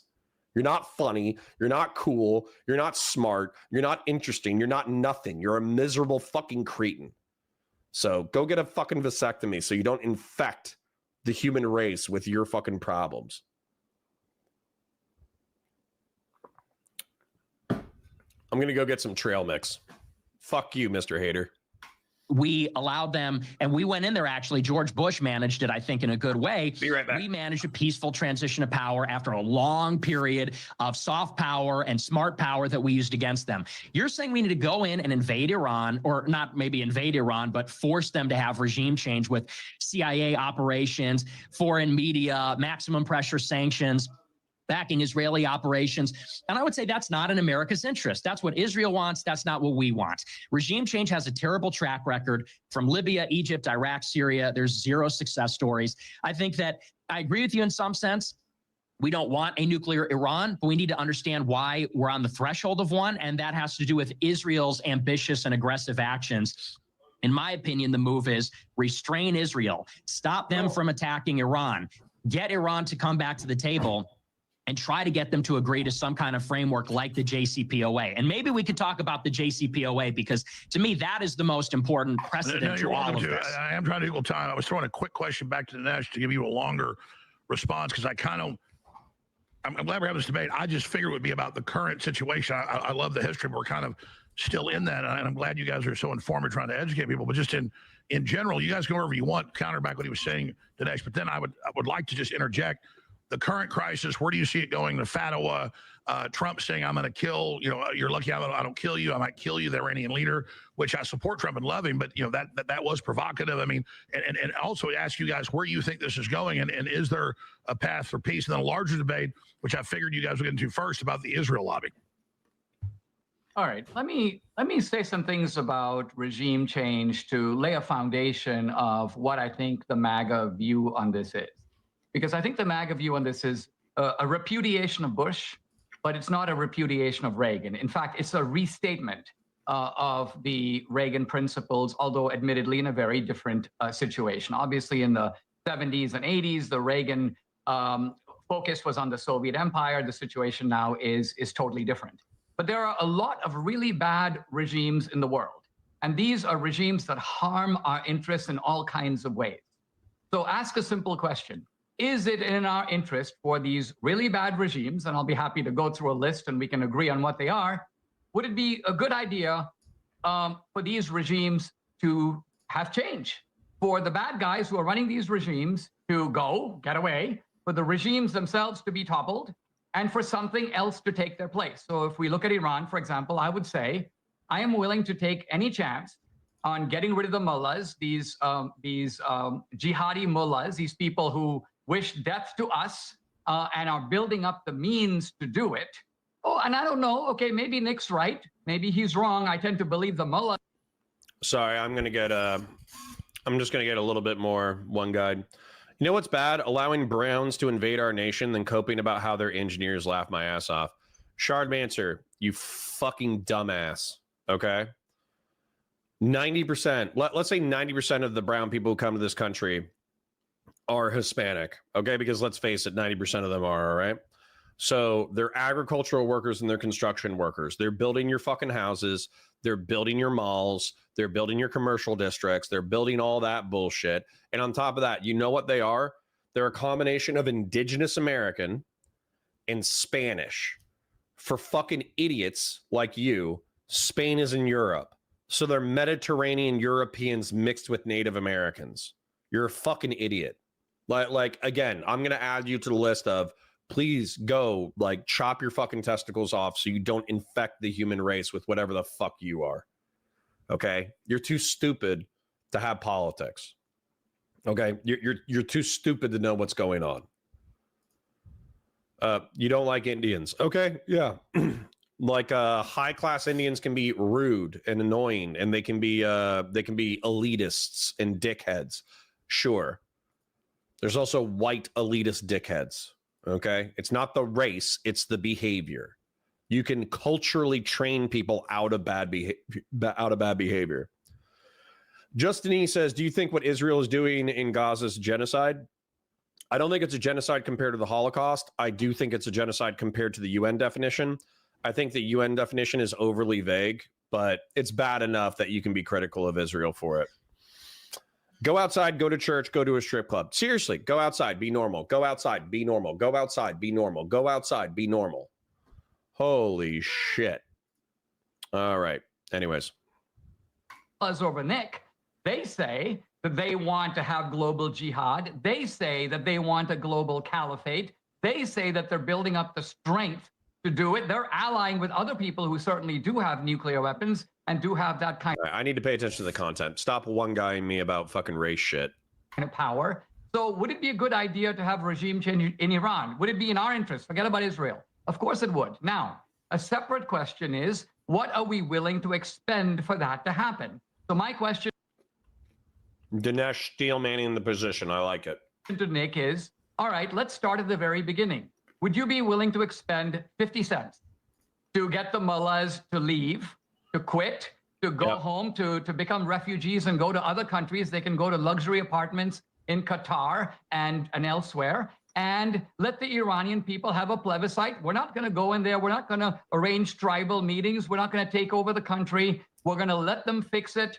I would be very confident that what comes after, whatever it is, it could be autocracy, it could be democracy, it could be some hybrid, is going to be better than what's there now. So I think Nick is so blinded by his hatred of Israel that he's losing sight of America first. He's become automatically friendly to the mullah. So he's giving them a much more rational account of the Iranian interest than he even gives of American interest. I mean, true. Every time he talks about America, he uses the phrase we.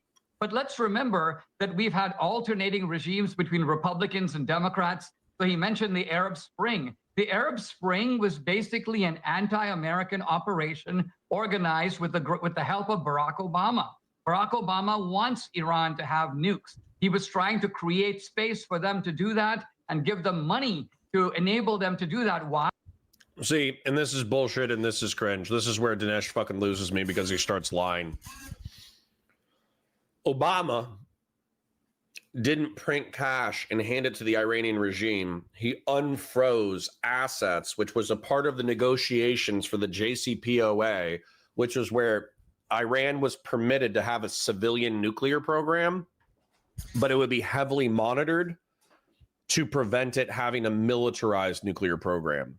Weirdly enough, Obama, in my opinion, unless there was like Obama's a secret Muslim, he wants the world to die in hellfire, which, by the way, I don't believe. But unless there's like some secret Obama plot to give Muslims nukes so they can take over the world, barring that, I actually think Obama was 100% correct in his diplomatic dealings with Iran.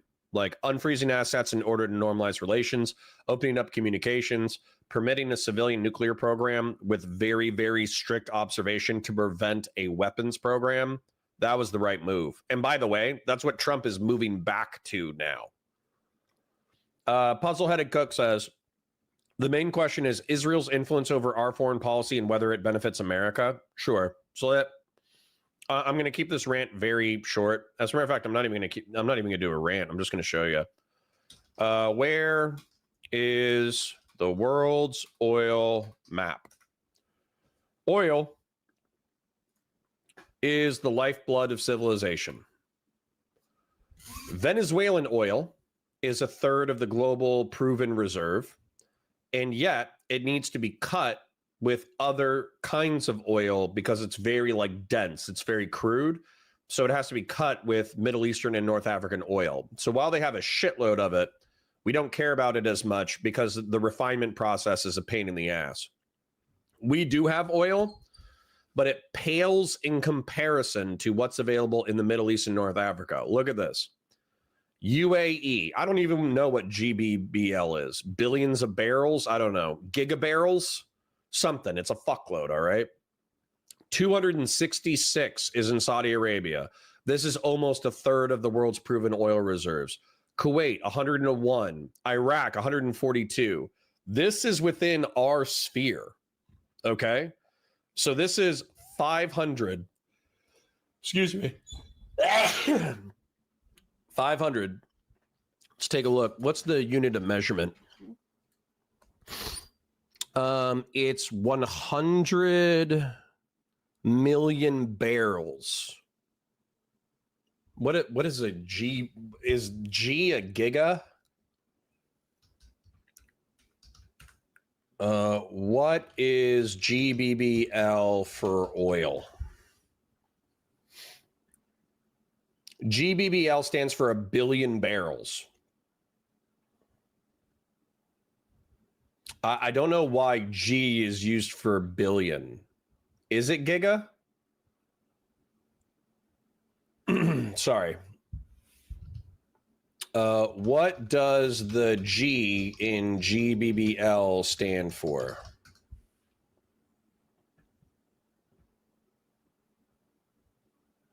Gigabarrels. It is giga. Oh, cool. Nice. I was right. But anyways, sorry for the segue, but we learned something today. Gigabarrels. So effectively, Iran is also sitting on 158 gigabarrels of oil. It's a shitload. So effectively, consider Iran and Iraq like almost like a unified entity, 300 million or 300 gigabarrels, and Saudi Arabia having 266, and consider Kuwait and Saudi Arabia a unified thing, and you got 300 gigabarrels. Effectively, we have one third of the world's proven oil reserves. Even if we eliminated Israel, who I don't even see on the map. Let's say that Israel's just wiped off the map. It's nuked. Nobody cares about it. Nobody's religious anymore. All the reasons why we care about Israel disappear. We would still fight over who controls this energy supply, and we would still fight over who controls this energy supply. So, ignore Israel. Do our actions make sense in order to get these people to be in our sphere of influence? The answer is yes. We will fight wars. We will back proxies. We will kill people in order to make sure that we have access to that energy reserve. Why? Because Obama has an ideology that's anti-American. So we can't just say we and take the blame for what Obama did and what other Dinesh, people I'm just did. watching the clock, trying to just be a referee here. Good points. Nick? Well, that's a lot to tackle there. I would say in the first place, and I have to address this first just to get it. From Bumbly says, heading into the office with a bunch of smelly Indians. Have a good day, Yut. You're such a fucking asshole. Out of the way. When you say we take the mullahs at their word, you're citing obscure one of their clerical leaders, and you say, well, that guy said it's about it. Sacred Snow gave $5 for being mean to the arslers. Sorry, Ken. Yeah, sorry, Ken. Sorry, Haircut Commander. When I get passionate, I start using the ableist terms. Islam, that defines their whole regime. If you want to take them at their word, let's go to the supreme leader. The supreme leader is the top cleric in Iran, the top cleric in Shiite Islam. It's in their constitution. Supreme leader's got to be a cleric. The Ayatollah promulgated a fatwa 20 years ago that says that attaining nuclear weapons and using them is against Islamic law. And that has been cited over and over. Okay, I'm going to read this before I ban this guy, just so you guys know that I'm not banning just for, because I'm malding. Laugh my ass off. You see the new construction? They're all trash, big as cope. They're not Spanish. They're rape babies who were humans sacrificing before the Spaniards raped them into submission. Lick my balls. No, you can lick my balls. How about that? Bye. Not only is that fucking racist as shit, which, like, by the way, I'm not saying racist to like pearl clutch. I don't care if you're racist. You can be racist in my chat. I'm going to try to convince you to be less racist over time while still being a little bit racist, because let's face it, it's funny sometimes. But like accusing every Central and South American of, number one, being the product of rape when there's indigenous populations that are pure indigenous, there's Spanish populations that are pure Spanish, you're a fucking idiot. And then number two, holding them to account for what? Like the crimes of their great grandparents, like 300 or 400 years ago. The Aztecs were practicing human sacrifice. So you think they're an irredeemable people? You're an idiot. You're an idiot. Like my people were Irish. They were bog-dwelling rebels who smashed people's heads in with rocks, who were worshiping tree gods and goat demons 1,000 years ago. You know what I'm saying? So what you're effectively saying is, even though my people have changed over the past 1,000 years, we're not worshiping goat demons. We're not practicing human sacrifice. For some reason, it's so intrinsic to the Central American character the Aztecs are exemplary of all Central and South Americans, and not just that, no culture can ever change. You're an ahistorical, rude moron. You're wasting your life. You're wasting your time. Kick rocks, dumbass. Over again in 2005, in 2015. In recent negotiations, they say the supreme leader says it's contrary, and I could give you the quotes, completely to Islamic doctrine to have nuclear weapons. So you can't have it both ways. You can't say we're going to take them at their word when one guy in the government says we're going to take over the world, but you can't have it both ways and say we can't listen to the supreme leader say we don't want nuclear weapons. We have to do one or the other. I'll just say that first. Then we get further and we get into this question. Nick, may I ask you a question about that? Well, just can because I think okay, times, sure. Yeah. Okay, we'll go ahead. I know you go ahead.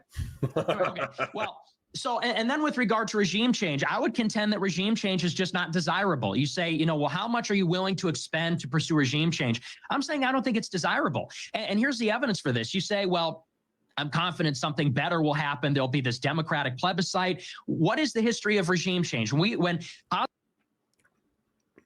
Nick's going to piss me off in a second. Ensort says, instructions unclear, looking for strip club on the outside. AKA Badasui says they're called nude beaches. No. I want you to go to work your job, pay your bills, find your wife, partner, whatever, and be happy, pay your taxes, and have kids. That's what I want you to do. While you're listening to my stream, by the way, and while you're giving super chats. However, some of you are antisocial, antinatal gooners, and you want to see naked people, but you don't want to socialize or have kids. And I think it might be Christian Valeris. I think Christian Valeris might be a gooner like that.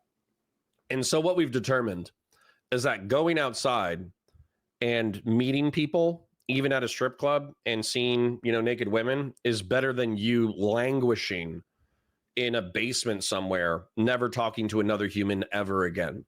So the truth is, I want you to be normal, and I want you to find your wife. But if you're a freak, then just do whatever keeps you alive. Okay? Do what you got to do. Hosni Mubarak was overthrown in Egypt. You got the Muslim Brotherhood, Islamism, Mohammed Morsi. When Gaddafi was overthrown, you get warlords, you get civil war. When Syria was overthrown, you get ISIS. Except for now, we have Libya, which is still a mess, but, we basically don't hear shit out of Libya anymore. We have Syria, which the Assad regime was just deposed, and they're creating this syncretic, multi-ethnic, multi-racial government in order to rule that very complex country as aggressively as possible. And the Russians got kicked out, which is to our geopolitical interest. You got Iraq, which is arguably an Iranian satellite, but they trade oil with us and they don't attack Israel, and they have relatively stable domestic politics at this point. So again, Nick's talking point is 10 years old. He's talking like it's 2015, post-Iraq war, middle of the war on terror. He's not recognizing that these things have, relatively speaking, stabilized. And then I'm not even going to mention Afghanistan, because Afghanistan is such a fucking shithole that it's going to remain a shithole forever. So, fuck Afghanistan. He's right about Afghanistan. Everything else he's wrong on, though. You get this guy al-Julani, who's literally from ISIS and Al-Qaeda. In Afghanistan... Sorry. Conservative liberalism says Obama is a secret Muslim, but that's besides the point. He's also secretly gay. The guy just has a lot of secrets. You still have the Taliban. If we overthrow Iran, and by the way... And the Taliban are a regional power, much like Nick would say, so we don't have any interest in deposing them anymore. Wait, here's the other evidence. When Israel attacked Iran 2 weeks ago, they thought that the government would collapse and the people would rise up and they would overthrow the government. This is what they said for years. The opposite happened. The people rallied to the supreme leader. They said, we're under attack from a foreign entity. They actually rallied in the streets, and there were major funeral processions for the martyrs, the IRGC leaders that were killed. They rallied behind the government. If anything, if this government goes down, I don't know where you think we're going to get something better. We're going to get something more hardcore. The reason why it matters to articulate Iran's interests is to say, if their worst fear is regime change, which is the credible fear of all leaders, every leader wants to stay in power. No leader wants to meet the fate of Gaddafi. No leader wants to be deposed and live in exile. If their credible fear is regime change, and we pursue that in one form or another, and it's a little naive to say they're going to come together and have a new government. CIA and State Department and Israel will be all over that, just like they have in all these other operations. You're going to get hardliners. You're going to get IRGC commanders that said, our worst nightmare happened. Now we're really in a apocalyptic war. Now we're really, this is the end times. The United States overthrew us. Okay, so I'm against. I do like Dinesh taking notes. I think that's based. Answer, just, I'm going to watch the clock here. Do you want to answer Dinesh's question or just go back to Dinesh? Was that what question? I forget the exact question, Dinesh. You had a question, though? Oh, well, I've forgotten what the question was. There's a lot being talked about here. I'd rather respond to this larger theme here a little bit because, look, I mean, Nick, you're 26, and so it's understandable that your view of history, you keep saying history, a regime change is about history, and the history you give is like 4 years old. Yep. Dinesh.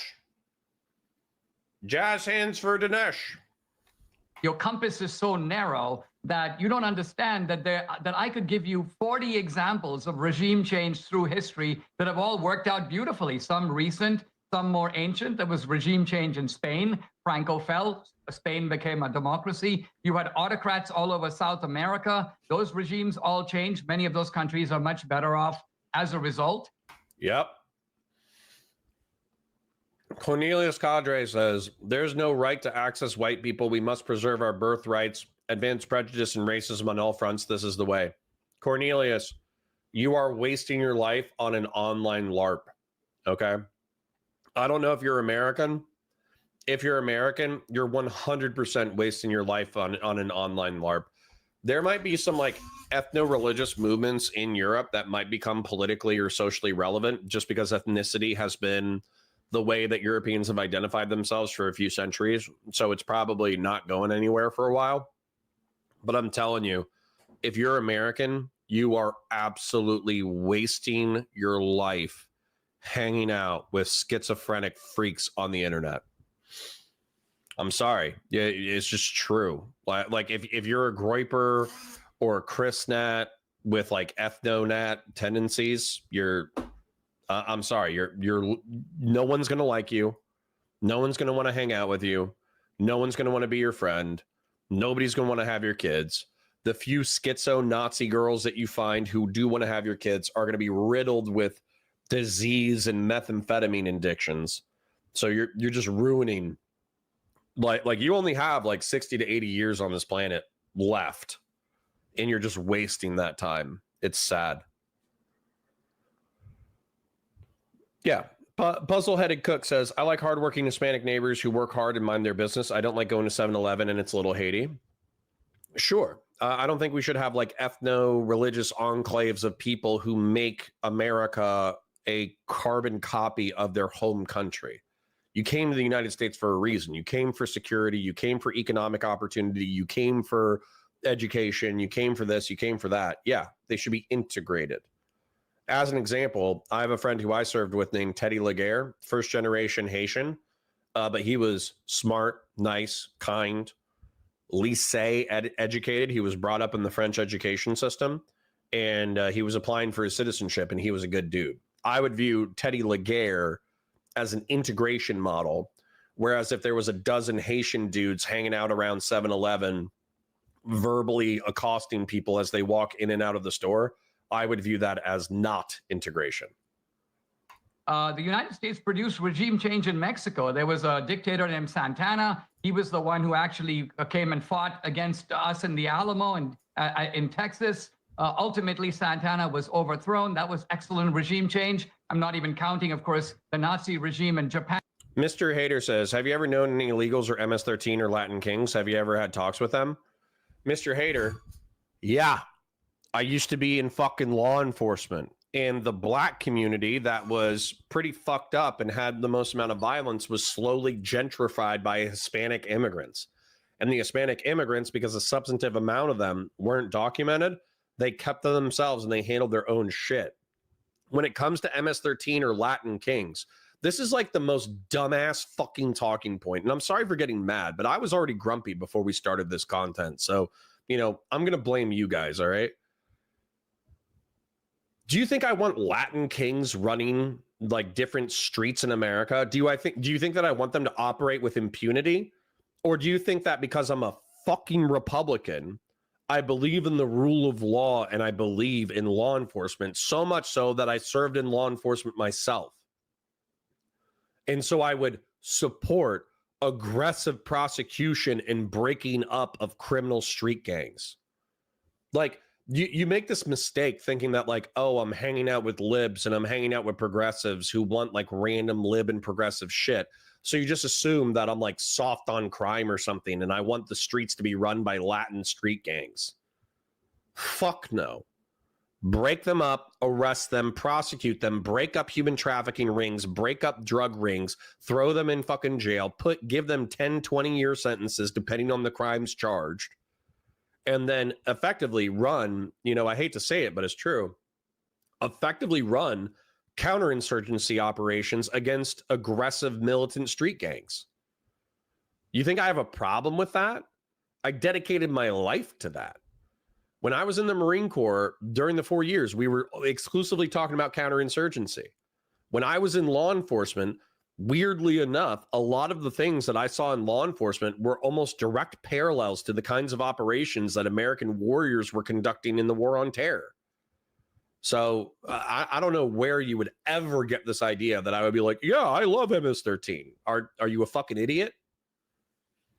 What's your problem? Are you stupid, or do you assume everybody else is stupid, or both?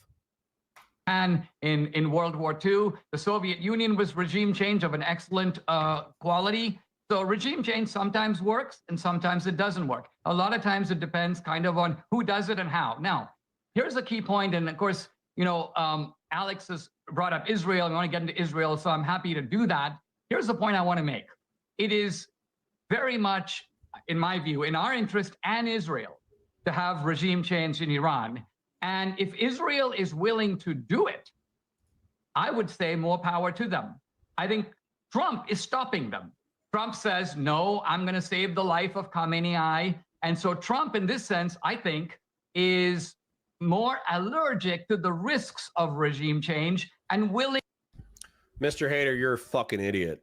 Sorry, I'm getting one guy by chat. I'm barely watching the content, but that's because, let's face it, so far it's just like historical analysis back and forth, where I feel like both parties are 80% descriptively correct, but I align with Dinesh D'Souza more, which is why I'm not really commenting on the content too much. But don't worry, the content is being transformed because I'm pausing every 2 minutes or 5 minutes in order to fight schizoid rightoids in my chat.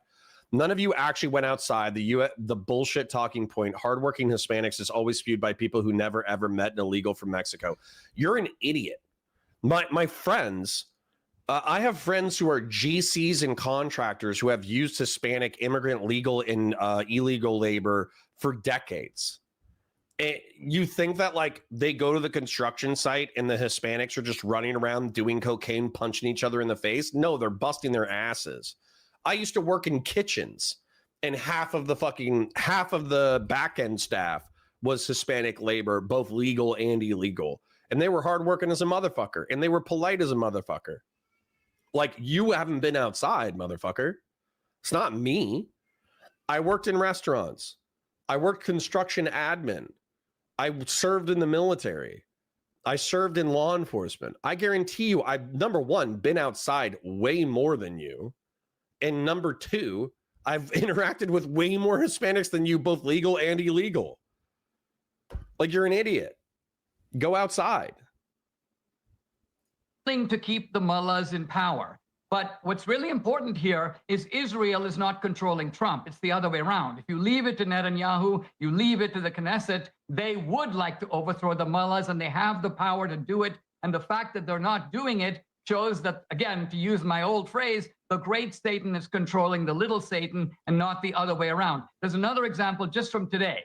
Trump is basically pressuring Netanyahu to have a 60-day ceasefire in Gaza. Now, first of all, Israel has every moral right to level Gaza. And what I mean by that is, quite honestly, when all right, now Dinesh is losing me. When a country attacks you, when you are invaded, just like if there's a home invasion, some guy comes into my house, rapes my wife, kills my daughter, kills my kids, And then he runs away and I chase after him. And of course, I chase this car down. I stop him. He jumps out of the car, grabs his own kids and sticks them in front of him. And then he goes, "Don't shoot because women and children are in front of me." No, what you've done, you put your children in danger, first by invading my house and second by using them as human shields. I am not under any moral strictures based on what you did to me. I have every right to attempt to destroy you, and the suffering of your women and children is the result of your actions and not mine. So my point is, once you had October 7th, and October 7th, by the way, bankrolled by Iran, planned in Iran, Israel has every right, strategic, moral, political, to strike out at Gaza and to strike at Iran. And Yeah, I think this worldview is fucking evil. so the United States is the one that's tying their hands. And so once again, even with this Gaza treaty, you can see that the man in charge, the numero uno, is not Netanyahu, it's Trump. Okay, so I want Nick to be able to come back. I got to say something here. Dinesh, you're a great guy. I respect you, love your films, interviewed 20 years. But the analogy of somebody breaking your house, raping and killing your wife and daughter, then you chase him down so he uses his kids, they're still innocent. And look, I get it, 50,000 dead in Gaza, the whole liberal media making it the biggest thing ever. I'm sad it happened. The left loves the war in Ukraine, over 1 million dead. But, and I understand what we did to Germany in World War II, I know Israel's argument. But to say that if somebody uses their own kids as human shields, I don't know, if somebody killed my wife and daughter, they use their kids as human shields, I'd wait till they drop the kids, or I'd, whatever. I just think it's an oversimplification. Wow. Alex Jones is more moral than Dinesh D'Souza, based. You wouldn't wait till they drop the kids. What you would look for a clean shot at them. But if you accidentally hit their kids, whose fault would it be, yours or theirs? I get your point. That's fair. Touche. So go ahead, Nick. I'll stop interrupting. Yeah, well, I forgive me, but I have to do this. You said that I'm a young man and my view of history is so short. Well, let's talk about some of your history here. Uh-oh. You were a big supporter of the war in Iraq, and I want to actually read and go back to what you said about it in 2003 and 2007, because I think this is fair. You said in 2003 that Saddam's support for terrorism, his attempt to acquire nuclear weapons, makes him an imminent danger to world peace and security. That was in 2003. 4 years later, you said the important point about the wars is that 50 million Afghans and Iraqis are free. And for the first time in their history, they can control their own destiny. True. Liberals emphasize the negative and relish the failures of American foreign policy. Now, there's a lot of other quotes here, but this speaks to the kind of hubris of the neocons, of the interventionists, of advocates for regime change, which is, just like in 2003, there's this alarmism. They support terrorism. They're building nuclear weapons. Now, both of those things turned out not to be true. No, they support terrorism, Nick. They support terrorism. I mean, like, I get Saddam Hussein might not have explicitly supported Al-Qaeda, but he absolutely supported Sunni militias that butchered Shia and Kurds. So, no, you're wrong. You're confidently wrong. So, sorry, Randy Chang, I'm going to pause real quick, engage with chat again. I'll try to avoid getting one guide. Appreciate you guys hanging out. Appreciate you watching. Quick shill time. Like the stream. Share it with your friends. Watch it every day, 9:30 a.m. to 2:30 p.m. And super chats if you got them. Memberships if you got them. Randy Chang says, Connor, do you miss being a cop or being in the Corps? I do not miss being in the Marine Corps. I do not like waking up at 5 a.m. in order to work out 3 times a week. That was a huge pain in the ass. I also don't miss the stress. I don't miss any of that crap. The only thing that I miss is probably being deployed and doing a cool job. That's the only thing I miss about the Marine Corps. Then when it comes to being a law enforcement officer, yes, I did love being a cop, but it did not love me back. And to be honest, it was enough stress that I don't need that kind of shit in my life. Sacred Snow says, just unleash the predator. He did a good job of cleaning up that 90s drug gangster problem. True. Like a cat to mice. True. Mr. Hater says, you being a cop in a small town, nobody cares. I'm saying that you never really dealt with illegals and savage Mexicans who were oblivious to their real nature. Mr. Hater, you're a fucking idiot, and I'm going to ignore you. You work with gang cartels that chop up human bodies and fucking throw them in oil drums? No, go fuck yourself. Go fuck yourself. Fashion 40 says, being outside more than someone else is now a flex in 2025. True. True. AKA Batasui says, try living on the border in Texas. They work very hard and also want to have a nice town. Yep. Nobody has the right to target civilians. Agreed. DD22E says, hey, are the Groypers still in chat? Yeah, we got two. Cornelia says, how to radicalize young white men and wage mimetic warfare from outside, though? Go outside, touch grass, look at Hispanic girls. You'll be fine. Wait, this wasn't Alex Jones? Yeah, he's the host. Yeah, I don't, just to respond to the content real quick, I don't like what Dinesh did. I understand it logically, where based off of what Hamas did, in my opinion, every member of Hamas can be hunted and killed with impunity for the rest of history. Like, Hamas as a political organization is now defunct. If you are a voluntary member of Hamas, then you take on all of the sins of Hamas and you can be hunted and killed. That does not mean that you can just endlessly bomb and shoot and stab and torture Palestinian civilians. That's not what that means. Christian Blair says, most Republicans didn't fully turn anti-GWAT and anti-Bush until 2015. Yeah, which is probably when, Trump started popularizing that rhetoric. The Truth says, and what are your standards for TISM? Well, I mean, everybody who's watching this chat probably has autism. Affect says, lol, this dude's example would leave him in jail and most would find his action unhinged, but understandable at most. The analogy is a rough one. Yeah, it's not great. Puzzle-headed Cook says, Bukele made a behind-the-scenes alliance with MS-13. I would not be surprised. I would not be surprised if they locked up substantive amount of organized crime within the country, but then they started, it's plata or plomo, right? Silver or lead. That's the way a lot of things operate in Central and South America. You either get paid off or you get assassinated. Virtuous Path says, Jones hosting a debate between Nick and Dinesh is like a nightmare blunt rotation. Yeah, I'm taking psychic damage. I'll tell you that. Anyways. All right, let's continue. Was no connection between Al-Qaeda and Saddam. Saddam did not have nukes. Then there's this Yeah, he just had the weapons of mass destruction that we sold him 20 years earlier. Justification after the fact. Well, it doesn't matter because it's going fine. Well, 20 years later, guess who took over Iraq? Iran. Iran filled the power vacuum. Guess who retook over Afghanistan? They're still willing to sell us oil, so we don't care. The Taliban. So, you can talk about like Germany and Japan. I think those things are fundamentally different. For starters, because Japan attacked us first on our soil in Hawaii. I mean, that's fundamentally different. But in terms of regime change, this does harken back to Iraq. And I've seen your videos where you talk about the dissimilarities between the two situations. I think they're very similar. Now, as far as Iran, I don't even want to get into Gaza because that's a little bit, we can later, but I want to talk specifically about Iran. In one of your videos, you say, well, unlike Iraq, where we had to rely on government intelligence, with Iran, we know about their facilities. We know where they are. We've seen the tunnels. We've seen the centrifuges. We know what they're doing. Well, isn't that sort of precisely the point? When the United States made the nuclear deal with Iran, they adhered to it for years. The deal was made in 2015, and from 2015 to 2018, the IAEA said they were in compliance with the deal. They had 24-hour based for monitoring, they had cameras, they had inspections, and they were in compliance with the deal. It wasn't until a year after Trump pulled out of the deal. True. And forced all the other Europeans to pull out as well. And we reneged on our commitments. We pulled out and didn't give them sanctions relief. We, through secondary sanctions, forced the Europeans to pull out, and they didn't get sanctions relief. It was only until 2019 that Iran started to gradually renege on their commitments. I'm surprised. That's good. And it went in succession where America killed Qasem Soleimani, which is one of their generals. Then Iran began to enrich without limitations. They enriched and they engaged in all nuclear activities without any kind of restrictions. It wasn't until 2021 when Israel attacked Natanz twice, cyber attacks and sabotage attacks, that Iran began to enrich to 60%. Every action has this equal and opposite reaction. Iran was a partner in 2001.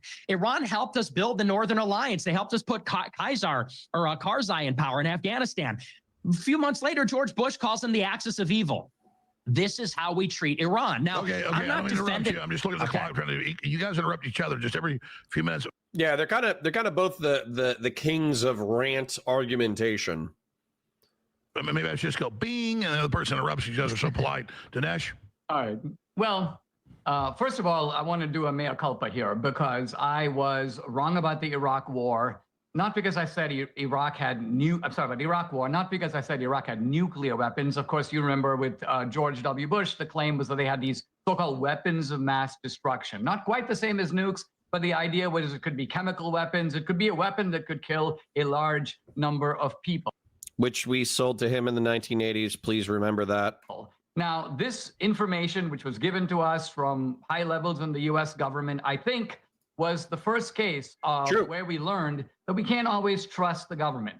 And we can't trust the government because these intelligence Oh, God, I wish he knew just a little bit more. agencies have their own agenda. And this was a neocon scam. And I got to say, I might have been a little too deeply in the neocon world. I went for it. But unlike a lot of the neocons, I broke with them. Most of my former colleagues at AEI won't speak to me. I left the neocon camp, which is now basically the Never Trump camp. And Based! I came into the Trump camp. Yeah, neocons, neocons, neocons. Because I think that Trump was based on the idea that, look, we've learned some valuable lessons from the Iraq war, and that is this idea of trying to occupy other countries is a great mistake. By the way, Yes, I think even neocons recognize that we shouldn't have permanent land wars in Asia involving hundreds of thousands of troops occupying foreign territories. Even neocons don't support that. Well, I hope neocons have learned that that's not a viable long-term strategy. the United States had every right to blow up the Taliban, to chase them out of power. True. Those were the guys who supplied the monkey bars for 9/11. So if you're talking about a direct attack on the United States, yes, it was Al-Qaeda, but the Taliban was a hospitable regime. Dinesh is incorrect. The only countries in the axis of evil were North Korea, Iran, and North Korea, Iran, Iraq, Syria, Cuba, Libya. I don't remember the axis of evil. I just remember that Bush was hammering on it on the news or whatever. And it seemed like the biggest player in the axis of evil was Iran. So regardless of whether or not Afghanistan was a part of it, Afghanistan was obviously a part of the war footing at that time because of their association with Al-Qaeda. That trained them. What we should have done is turn to some rival tribes, there are plenty of warlike tribes in Afghanistan, and said, listen, we're going to turn it over to you. You keep kicking their ass from now on, and we're out of here. But we didn't do that. We went over there. We started, conducting meetings and talking about women's rights and a whole bunch of nonsense, and the whole thing backfired on us. So that's a bitter lesson that we've learned, and I think I'm with you on that, Nick. All right, but Iran is a different animal. And I think this is the key. Iran is the one that is threatening Israel, not the other way around. What does Israel want out of Iran? You think Israel wants to go occupy Iran? You think Israel has designs on Iran? It does have designs to overthrow the current regime, 100%. Israel has one of the smallest, most godforsaken pieces of earth on the planet. They are just trying to hold onto it. And by the way, it's theirs. Now, what do I mean by that? This is a very important issue, because how do you get a country? I mean, how do you get the title deeds of a country? There are really only three ways. You fight for them. One way is you're the original inhabitants, right? Like the Native Americans are the original inhabitants. They go, it's ours. That's one way. The second way is there's some sort of a negotiation, a treaty. If someone gives it to you and you get it that way. A third way is conquest. That's how we got large parts of Mexico. That's how the United States now reaches from one end of the ocean to the other. We took a lot of it by force. So that's the third way. Most of the boundaries of most of the countries of the world are established by war and by nothing else. Now, true. I like the, while I don't like the moral implications, I like that as a descriptor of history because it's true. Interestingly, with America, you could say that on one side, the Native Americans have the right. They were here first, so they have the title deeds. And then you can say on the other side, well, we conquered them, we fought a war, they lost, that's that, so it's ours. But with Israel, all the arguments benefit Israel. They were the original inhabitants. They were there for 4,000 years, going back to the time of Abraham. Number two, they were awarded Israel by the United Nations in 1948. And number three, they have fought multiple wars, at least three, 1948, 1967, 1973. They beat the combined invading armies of Syria, Jordan, Egypt. So the Arab world united against them. They kicked their butts. And so whether you're looking at Okay, who's that's the a original long run. inhabitants It was or fascinating. who took it by I conquest. just looked at the clock, like 5 minutes. So we're running over, Nick. I got to be fair. Nick, you got 5 minutes because I just let him run for 5 minutes. Go ahead. It was great. All right. I'm gonna watch Nick's response, but oh snap! I just poured water all over my computer. Awesome. So, anyways, I'm gonna let Nick respond, and I'm gonna respond to Nick's response. I might like scrub real quick and see if there's anything where like I see like a screaming face or something. That Buck Arboriti, good to see you. But the truth is that we're just kind of having like a historical descriptive back and forth with like 5-minute rants, and effectively, it's not even. I don't even know if you would really consider this a contentious debate where you have these like micro points that you fight over passionately for prolonged periods. It actually seems like what's really going on is Nick and Dinesh are so used to be monologuing creators that they're just monologuing back and forth at each other about, their perspectives on the world, which, by the way, I don't have a problem with that style of content. I just feel like we already understand descriptively where they're at. Nick thinks that Israel is a state that was established improperly, by the Jewish people, making all sorts of backhanded deals and claims and all this kind of bullshit. He minimizes the Holocaust, where he'll only acknowledge a few 100,000 people died, and he thinks that the establishment of Israel is effectively like a giant psyop. He thinks that they manipulated the United States into supporting them through taking out Kennedy. And then ever since that time, neocons, who are also Jewish, are former communists who manipulated the United States into further supporting the Israeli regime. And that's what he thinks about the world. Whereas Dinesh thinks that Israel was established, for the espoused and stated, reasons of Zionism, that World War II and the Holocaust was real. And that effectively, like he just said, there's 3 cases for the establishment of a state. Like what was it? Being indigenous, having a treaty, and fighting wars and conquest. And the state of Israel was established that way. And regardless, the United States has an interest in fighting Iran. And I agree. Not only do I agree with Dinesh, I also think that we could technically allow Israel to be completely wiped off of the face of the map, and we would still be fighting in the Middle East and North Africa because of the vast quantities of energy reserves. I just feel like that's true.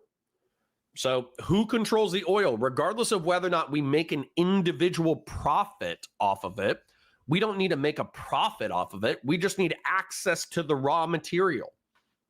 In the 1970s, OPEC did like an embargo against the United States, and it caused us to have oil shortages and for oil to jump up to like several dollars a gallon before inflation.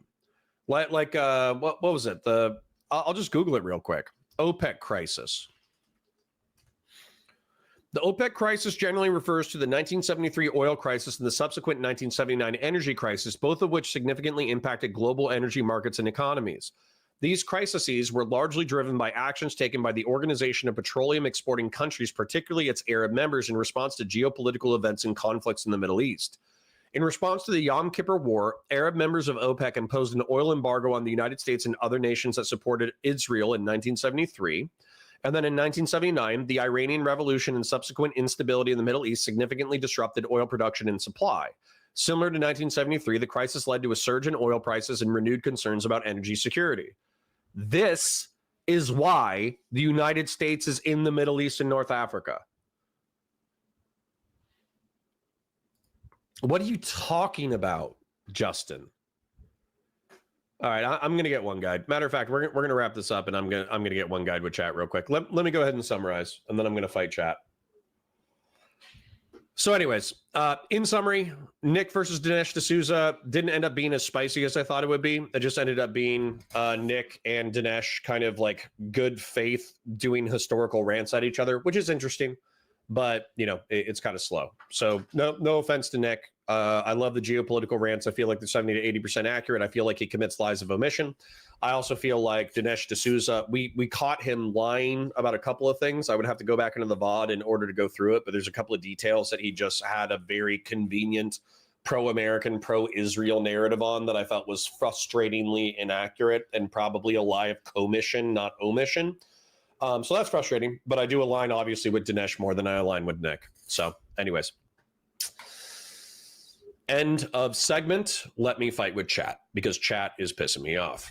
Dominic Galletta says, oof, this debate. All three of these guys are bad faith actors. Surprised to see Dinesh still at it after getting his butt handed to him by Hitchens. The joy that brought me. Yeah, Dinesh, he's smart enough. He's smart enough. I'll say that. Dinesh, Israel's godforsaken land. Woe is them. Israel, this is the Holy Land, which is why we need to live here and in the Palestinian houses.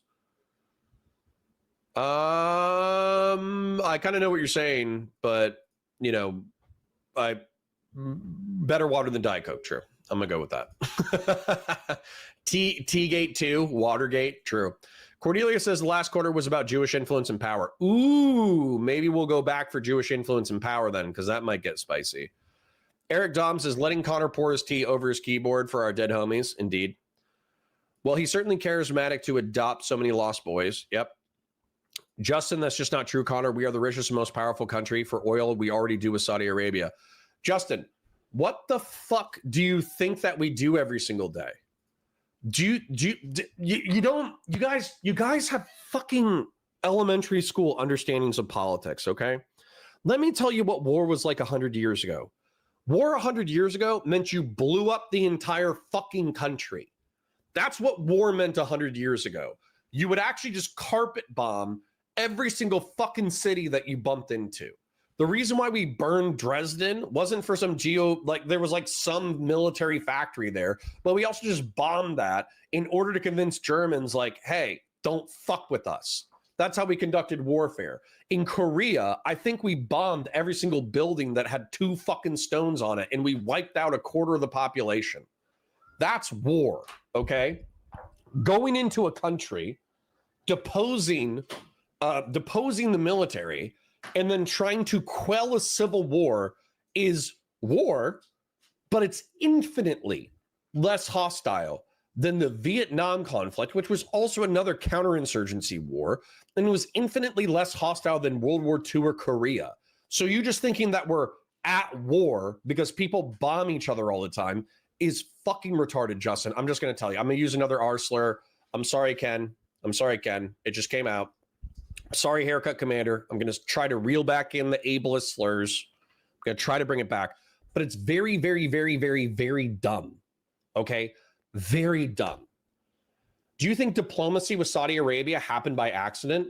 Do you think our relationships with UAE, Qatar, Jordan, Egypt, do you think those all happened by accident? Or do you think that it's taken decades of negotiation? Do you think it's taken some armed conflict and some diplomatic overtures? I don't even know what this comment means. We are the richest and most powerful country in the world, and we can't do diplomacy with countries in the Middle East. We do diplomacy every fucking day. What are you talking about? The debate gets best at the end. Okay, I'll go back for the Jewish stuff.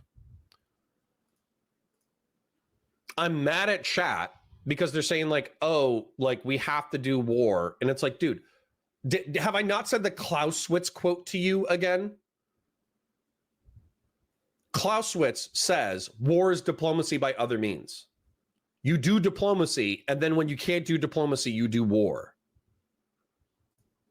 You're just wrong, dude. Yes, negotiations isn't fucking war. What the fuck are you talking about? You don't know what the fuck you're talking about, Justin. You're a fucking kid. You're a fucking 20-year-old who's been listening to fucking Nick Fuentes for too goddamn long. We're engaged in diplomacy the entire time. You're like, why can't we do diplomacy? We do. We do diplomacy the entire goddamn time. Sorry for you taking the Lord's name in vain. Anyways, they're saying the last 25% of the debate is about Jewish influence. And frankly, neocons get really, really, really jumpy when you start talking about Jews. So that's what I want to watch. Justin says, good coverage of the debate. Thank you for the donation. Sorry for getting pissed. Good coverage of the debate. Wish you would finish it. Well, we're actually going to go back and we're going to watch the last quarter of it because apparently that's about Jews. And you know me. I love talking about Jews. Nick Fuentes. That's all politics is now. It's just talking about Jews. It's very annoying. Disaster. Let's go to intervene. It's amazing. Ways to fully here, the security situation has changed. We need a new danger of being overthrown. That's really important. I want to be clear. I've been very good for the last hour and 45 minutes. You guys are doing a great job, by the way. I agree with you, Nick. And the CIA came out months after I said this and said attacking them may accelerate them towards finishing their bomb with nuclear hedging. So let me ask Dinesh D'Souza that. You'll let loose the mindset of these countries, how they calibrate, how they calculate their strategies. And then we get these kind of like fables, from the cave paintings of Lascaux, the Barbary pirates, Ronald Reagan. And it's just like, what am I watching here? I feel like we're just in two different universes. And, look, I was sympathetic to a lot of those arguments at one time. I read your books, Dinesh, and I watched your speeches when I was in high school, and I was big into Fox News and all that stuff. But I just feel like it's a completely different reality. And I would say that the big picture government. So are you saying that you want a law that says that Sheldon Adelson, an American citizen, can't spend money on lobbying and sort of All right, perfect. Let's get into the Jew stuff. change his position on Israel because someone gave him 10 grand? I mean, this is madness. So similarly, I think there's a lack of perspective here about AIPAC. You think AIPAC is more influential than the pharmaceutical companies? You think AIPAC is more influential than the French company Airbus, which is powerful lobbyist influences and getting contracts all over the world, by the way, not just in America. So there are lots of interests. A lot of our own tech companies are far more loyal to globalist interests than they are to the United States. They may be headquartered in Silicon Valley, but they don't care about America. They care less about America probably than Israel does. So the point is we can't be naive about all this, and we've got to realize that Trump is big enough. He's enough of a mammoth figure that for these relatively trivial sums by a billionaire standards, he can't be bought. Okay. You both been very gracious. Let's do a few calls and a few comments off. Wait, where's the Jewish stuff? Facts. But I'm telling you, it's all anti-Israel. Should we allow AIPAC to continue to intervene in American politics? Here, overhead shot. And then we have a few weeks ago with Tucker Carlson, we have Senator Cruz saying, oh, no, they don't have any authority. That's what makes people freak out. Just admit it's a powerful lobby. Don't sit there and say, no, they don't really lobby. Dinesh, you want to respond to that? Wait, can I take that? Sure, go ahead. Go ahead. Oh, Nick. yeah, sure. Go ahead. So, yeah, I think that, of course, AIPAC should be registered under FARA. And no, they should not be able to influence our politics. The way that AIPAC came about is they sprung from the American Zionist Committee, which was a foreign entity. It was foreign money pouring into the United States. JFK said you got to register under FARA because it's foreign money lobbying for a foreign country. And all they did was basically a trick to reorganize how that money is spent. They changed how the money is spent and said, well, we'll take AIPAC and we'll make that a U.S.-based chapter, and then they can spend the money in the United States. So it is a foreign lobby. And this is basically whataboutism, to say, well, what about this lobby? What about that lobby? What about, they're not the only one. They are a foreign lobby. And even though they give small sums to some congressmen, they spend big sums to primary congressmen that oppose them. They did this to a number of progressive Democrats last year. They spent millions behind primary candidates against Democrats that didn't vote for foreign aid to Israel. So their influence is felt everywhere. And it's always this little like obfuscation game that's played with them. If you're America first, you can't be in favor of foreign lobbying. All right, let's move to the next. Let's move to the next. Well, let's push it some more, because the one name that you gave us was Miriam Adelson. Now, Miriam Adelson is married to Sheldon Adelson, and Sheldon Adelson made about $20 billion because he's a casino mogul in Las Vegas. He owns the Venetian Hotel, for example. So here's a guy who's an American citizen. He's a Jew, but we're not talking about the Israeli government. So are you saying that you want a law that says that Sheldon Adelson, an American citizen, can't spend money on lobbying? And how would you draw? Tell us what this law would. Are you going to single out AIPAC, or are you going to say that basically no foreign interest can lobby in the United States, which, by the way, I'm in favor of. I'm not against it. I'm simply against what it appears to me to be a kind of I can't wait for this answer. conflation between the foreign interests of a foreign state, Israel, and Nick is so ready. He's so ready to articulate a political corporatist worldview. I can't wait. and American Jews who are no He's going to be like, they're not real Americans. different than Irishmen, who, by the way, are very involved in Ireland's politics, You have all kinds of societies, German societies, English societies that promote friendly relations with England. As I mentioned, there are corporate interests abroad. Oh, come on, Dinesh. Stop Gish Galloping. Let him go. There's a Swiss billionaire, Hans Weiss Jordan, I think is the guy's name is. He plows tons of money into the Democrats. George Soros is a massive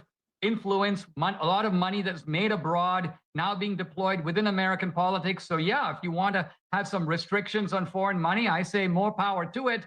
But weirdly, you seem to be wanting to restrict the one money that's actually coming to benefit MAGA against these left-wing Democrats, as you say, and you've not said one word about foreign money that's going to these left-wing Democrats in the first place. I am against all foreign lobbying. I am against all foreign money. And the problem with this is you talk about Sheldon Adelson, you say, well, he's an American citizen. So what would you do about him? Well, let me ask you about Sheldon Adelson. Yes, American citizen, born and raised in Northeast. Sheldon Adelson, when he died, his body was flown to Israel, where he was buried, and the body was greeted on the tarmac by Benjamin Netanyahu. Sheldon Adelson said he wished he served in the IDF and not the U.S. military. He said, my heart is in Israel. He lobbied the Trump administration to pardon Jonathan Pollard, who is an Israeli spy, stealing our secrets and giving them to Israel. This was something he lobbied for 10 years. Like, this guy clearly was a foreign agent. Do you see any sort of problem with that? I mean, don't you think that his citizenship is sort of a technicality, or No. do you take any issue at all with his clear foreign allegiance to the state of Israel? Look, all I'm saying is that Oh, come on, Dinesh. You got to go harder than that. You got to say, if there was an Irish patriot that was supporting the state of Ireland, but they were a naturalized citizen, or if they were a born citizen, then after a certain amount of years, their citizenship is protected. And I believe in free speech and freedom of conscience. And as a result, they can advocate for whatever they want to advocate for, as long as they're spending their own money. That should be the talking point. He feels like he's on 1 HP right now. there are numerous examples of Americans, homegrown, who have, for some reason or another, fallen in love with some foreign country. I mean, I'll give some examples. There were countless Americans who went What to about the Soviet Adelson? What, do you Union. have a Hold problem on. with that? Yes, of course I do. Of course I do. But Okay. I'm just saying that there's Okay, we're probably saying the same thing, but he does sound like he's on 1 HP. nothing uniquely Israeli about it. Think of all the Sandinistas. Think of all the Americans who went down there. Think of the number of Americans who went and fought in the Spanish Civil War. They were obviously putting other countries first. There were many Americans. Look at the Rosenbergs. They spied against the United States for the Soviet Union. Nick would be like, ha ha ha. What was their last name again? Klaus Fuchs. So what I'm getting at is there's an American tradition of Americans who, for whatever reason, sometimes ethnicity, sometimes ideology, they start putting another country first. Are you asking me if that's wrong? Yes, it is.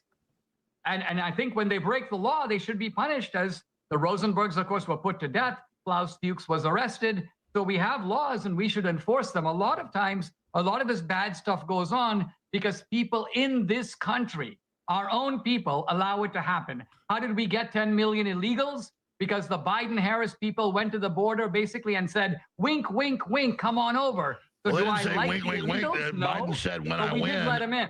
when Biden said I win, immediately search the border. So I think that's not open for debate.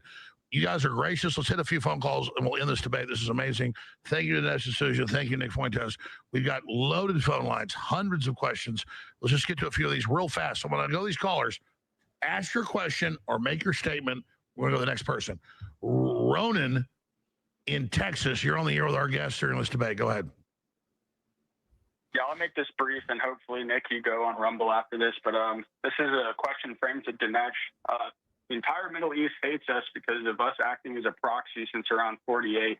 We've laid waste the entire region, and Israel is always crying out as they strike others as usual. But my question is, what is your solution to this entire problem that is in America's interest? Because clearly supporting Israel is not in our best interest. So what would your actual solution be moving forward with this Iran problem that stemmed from us backing Israel? I think the question is, what is the American interest in controlling the Middle East? Dinesh D'Souza. Yeah. So the premise, the entire region hates us, can be immediately tested by asking, did the Saudis hate us? No. Did the Emiratis hate us? No. What about United? Jordanians, Egyptians, Somalis, Ethiopians, Libyans, dude, all these countries, like, yeah, they might hate us in the degree that we have like a religious disagreement, or we might have like a diplomatic disagreement, particularly when it comes to the state of Israel. However, a lot of these people are our willing partners, both when it comes to energy and economics. There's just jihadist organizations that jihadist organizations that operate within their borders that we typically back the central governments in order to fight. So yeah, I do think that this is like a misperception where there is a tension between Middle Eastern and North African folk and American folk, but it's not like it's like a rivalry, not enemies. Hooch says, Connor, earlier you said Iraq still had WMDs when we went in for regime change. I thought Saddam destroyed all of the chemical weapons under Clinton, and we verified that. We never found them, did we? We verified 90 to 95% of the destruction of the old programs, and the programs that we did find within the country were largely defunct. But Saddam actually admitted to the fact that he did not comply fully with the inspections, and he destroyed 90 to 95% of it because he still wanted Syria and Iran to believe that he had weapons of mass destruction. That way they wouldn't invade. So like 95% compliance, but not full compliance. The whole point of what I'm trying to make whenever I bring up the fact that we sold weapons of mass destruction to Iraq is that it was plausible, possible, even probable that he had weapons of mass destruction. Whether or not he would be willing to give it to a terrorist organization to deploy it on U.S. soil is less likely. Eric Dom says, it's interesting. Some of our gripers are actually pretty polite. Yeah, I like the polite gripers. I don't care about. If you're a dissident right-wing Christian nationalist, I'll probably call your worldview stupid some of the time. But as long as you're willing to deal with that, then, we can at least talk. Anyways, sorry, I could get wrapped up in chat, but I do want to move through this segment and allow Dinesh and Nick to talk. Arab Emirates? No. What about Jordan? No. What about Egypt? No. Basically, the everyone hates us theory has been exploded right here. Mr. Hater says, you are way too emotional. Learn to control your feelings. No, fuck you. How about that? How about you stop being so fucking annoying, Mr. Hater? How about that shit? And if you keep being annoying, I already have a feeling that I'm eventually going to ban you. I'm trying to give you an opportunity to be less fucking annoying. So, no, don't tell me what to fucking do.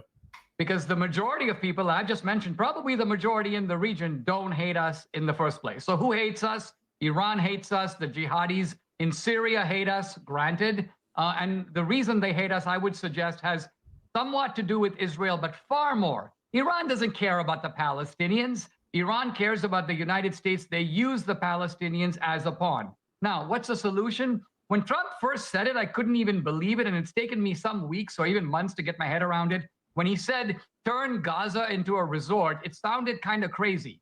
But what Trump was really getting at is that many of these places in the Middle East, when they were centers of tourism and trade, they were extremely prosperous. Look at even Lebanon. Beirut used to be a tourist destination. Why? Because people loved it. It was beautiful, great food, lots of interesting things to see. Then it became a war zone. It went kaput. Trump is basically saying, if we can take some of these places, give these people an incentive to live a different kind of life, maybe the jihadism will be melted over time. And what we will have is prosperity and trade and tourism. True. All right. Yeah, you can't be thinking in decades. You have to think in centuries. Not much time left here. Nick, you want to respond to that or go to the next caller? In principle, I agree. In principle, and you and I, Alex, have talked about this. In principle, I believe that the alternative to war is prosperity. And I think that we should achieve that through diplomacy. But I think that when you start doing regime change in Syria, Libya, and then in Iran and these other countries, it leads to these long-term problems where it becomes basically impossible. So that's why I'm a little bit more reserved when it comes to any kind of U.S. intervention, especially regime change, because I think that, that's what Steve Witkoff on some level, to the extent that we can trust him, when he says make a deal with Iran, it's because he has business interests in Qatar and Saudi Arabia. He doesn't want missiles flying over the Persian Gulf. Let me ask you both that question. We'll take a few more calls in this. This is amazing. I wish we could all night. I'm going to respect you guys. Let you go soon, like 10 minutes. What about Russia? What about China? What about North Korea saying we were thinking about giving nukes to Iran? Pakistan talking about it, Dinesh, and then Nick, you haven't talked as much in the last 2 minutes. Well, let's do that, Nick, first. Nick, what about the escalation ladder here of these major powers that see it the last domino to fall? My bigger concern is that people go, well, you're a wimp. Like I'm going to fast forward a little bit to see if we have more Jewish like stuff. Rabbi Shmuley, you're just a wimp. No, I'm not a wimp. I'm a realist. What about Russia? What about China? What about North Korea? Your response to the Dinesh D'Souza? Well, there is another frame to look at the bombing of Iran, and let's just analyze it from a bit of a different perspective. It was a major blow to Russia, no question about it, and I'll tell you why. Sorry, this is interesting. Russia is attempting to make this comeback. They're trying to become a global or regional, at least, power again. And they've done that by selling their weapons in Syria, building bases in Syria, giving their weapons to Iran, other countries. And Iran had this idea that Russia was their strategic partner. And they were going to get missile defense systems and fighter jets from Russia. When Israel attacked Iran, those systems were completely null and void. I mean, they were totally ineffective, and Russia would not intervene on their side. Russia basically abandoned them. This is a major blow to Russia's credibility and to any potential client state. They're all going to look at Iran and say, well, what about Iran? How did that go for the Iranians? You know, you were supposed to be their patron, and now Israel wiped the floor with them. So, using whose technology? What fighter jets? Was it the F-35s? What was it built by whom? Who built the F-35s?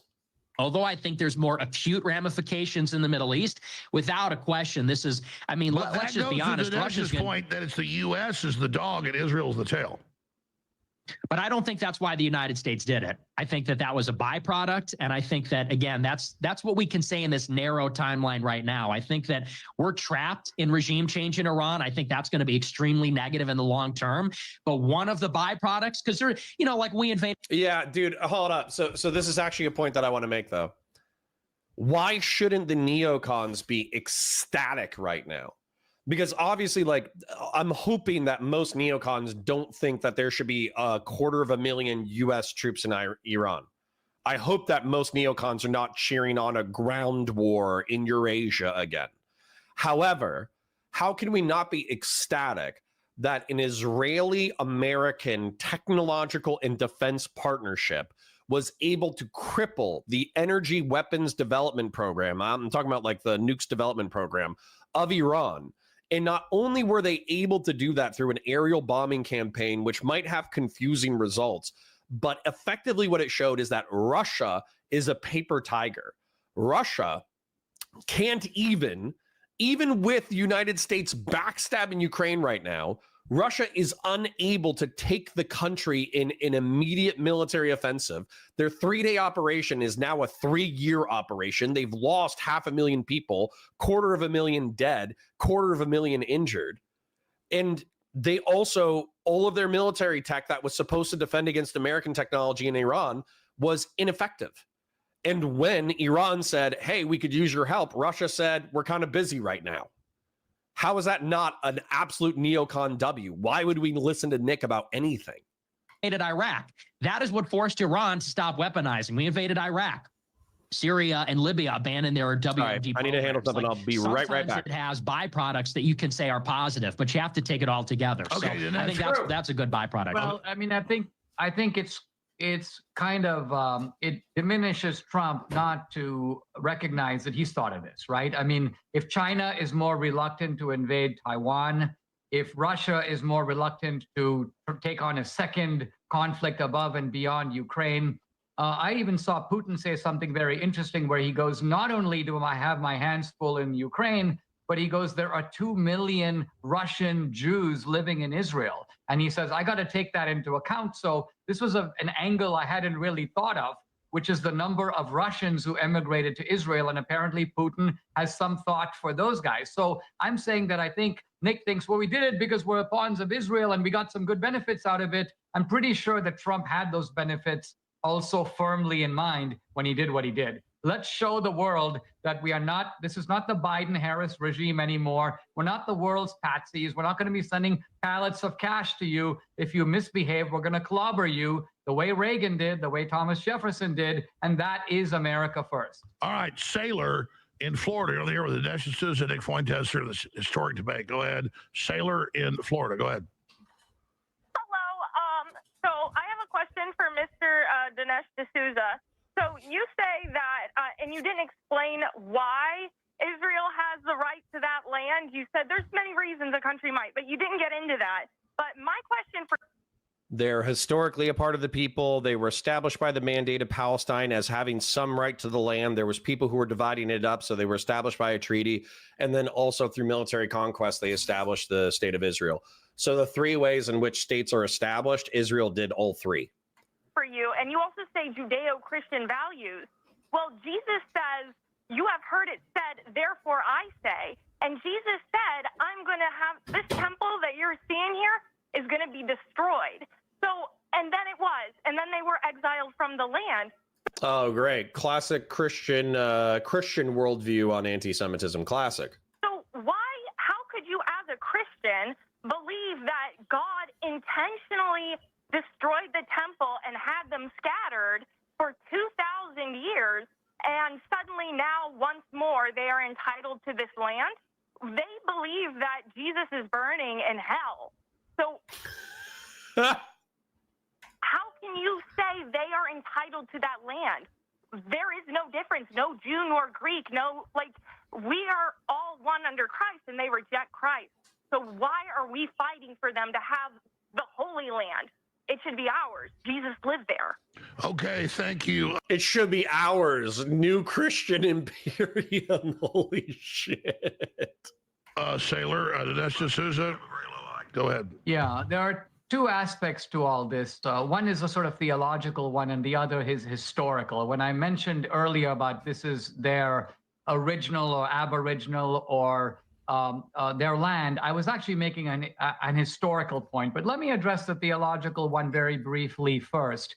The Bible predicts in numerous places that the Jews, after being scattered to the ends of the earth, will return to their homeland. Now, if you read this in the Bible 100 years ago or 200 years ago, it would have seemed like the most preposterous, implausible, ridiculous thing to say, because no other group has ever done this. No other group has been scattered in this way and come back to the same land and speaking the same language and following the same rites and customs and having maintained their tribal identity and worshiping the same God, but the Jews have. The Bible predicted it, and it's come true. And you have to attach some theological significance to that. Now, with regard to what you were saying about the Jews being there, I'm writing a book currently on biblical archaeology. And this is the archaeology that began in the late 19th century. It's continued through the 20th century, but massive archaeological discoveries in the last 20 years. And it turns out that there's archaeological evidence now for Abraham. There's archaeological evidence for King David's palace. King David, by the way, lived 1,000 years before Christ. There's archaeological evidence. The seals of Isaiah and Jeremiah, the prophets, have been found. So these are not mythical figures. These are historical figures. And what does this prove? That the Jews were there. They were there in 2000 BC, 4,000 years ago. So whose land is it if not theirs? Okay, so let me just say this. The Romans wrote about the Jews there in the histories, and so did the Babylonians and the Egyptians. So the Greeks. So I don't think it's debatable. I feel like as Americans, we have main character syndrome, but I would understand why the Jews would have main character syndrome as well. That went on. Solomon, King David, all that. Nick, comment to that. Yeah, I don't disagree with Dinesh about the archaeological record, and I believe I'm a Catholic, so I believe that King David and King Solomon were all real and they lived there. But I don't take it as a good omen. When you say there's like a theological significance to the Jews retaining their religion ostensibly and then coming back to the Holy Land, I see it as actually a very dark omen because, of course, we talk about Iran's eschatological views about the 12th Imam and the Mahdi and all this. We don't talk about the Jews, which is, in order for them to practice their religion, they need to reestablish temple worship. In order to have temple worship, they need another temple. And this is not exactly a fringe idea in Israel. They talk about sacrificing these red heifers, these perfect red heifers. And then ultimately, one of the goals of the religious Zionists is to take out the mosque, the Al-Aqsa Mosque, and rebuild the third temple. And this is sort of terrifying because it undoes what the caller said. It undoes what Christ did, which was to destroy the temple because there's a new sacrifice, which is him, the Lamb of God. There's a new temple. There's a new church, new priests. There's a new law. And then they were sent out. Now that they've returned, it's almost like it's working in reverse. They've returned to the land. And then, you know, it might point towards maybe they're going to rebuild the temple. And who will inhabit the temple? The Jews say that our religion is dead because Christ is dead, they say. They say their religion is alive and their Messiah is yet to come. Who will inhabit the third temple and sit in the Holy of Holies on the site? It sounds like the Antichrist. So, you know, and this is just sort of my speculation on this, but I mean, I sort of agree in a sense that you can't say it doesn't have theological significance, but I sort of tremble and fear what that represents. I don't see it as a good thing. And, okay, Dinesh, comment on that. I'm going to go to Jeremy and Daniel. We're going to shut this debate down because I want to respect both of you. I'd go for 10 hours, but you guys have busy schedules here. We're live at 9:16 Central Time. Dinesh, go ahead. Well, I'm just going to say that, like, this is part of the reason why I'm not a literalist, is because I don't want to believe that the creator of the entire known universe, not just our galaxy, you have to understand how big our galaxy is, but also the entire universe, which is composed of, like, I think septillion galaxies. So the creator of the universe, and by the way, like I said, I'm a deist. You know, I'm not a theist. I don't believe in a specific religion, but I believe in a creative force in the universe, and I believe that that force imbues order into reality, and that, like, sin and morality can be observed through existence, and that's what religion is. It's like observed and practiced morality through whatever that creative force is trying to teach us through existence. I would rather contemplate that than fight about which desert tribe deserves to own a specific plot of land that'll usher in the apocalypse. You know what I'm saying? Like, if we create an apocalypse because of who sits or who owns the third temple, you know, whether or not it's the Al-Aqsa Mosque or the third Jewish temple, it's not because God ordained that the planet Earth needs to be destroyed. It's because we fulfilled that prophecy through stupidity. So I hate this style of thinking. I'm not going to lie. Well, I don't want to go too far down this road, but the Bible is a document that not only celebrates things, but it's prophetic. And by that, I mean it anticipates events. And this doesn't mean that these events are by themselves good or bad, or the people who involved are good or bad. It just means that this is what's going to happen. And so when the Bible says the Jews will come back, this is not a moral judgment. It is a prediction. And all I'm saying is it has come true. The interesting thing to me about the Bible is even some of the figures of the Old Testament are morally not only ambiguous, but are just downright abominable. Starting with David, by the way, because this is not just about him taking up with Bathsheba, but having Bathsheba's husband deliberately sent to the front where David knew he would be killed. So David is not only an adulterer, he's a murderer. But nevertheless, he is also a chosen instrument of God. And so you have this very interesting. That was one of the things that Ross Douthat pointed out in his conversation with Ezra Klein, is that a lot of people in Trump's camp view him as like a prophetic or messianic figure. But what Ross Douthat pointed out, and sorry if I'm out of breath, I'm lifting weights, but one of the things that he pointed out is that in scripture, in biblical scripture, sometimes great leaders are sent to chastise a nation, like Napoleon or Caesar or Darius or any of these like ancient kings or emperors. You can admit that they're great men.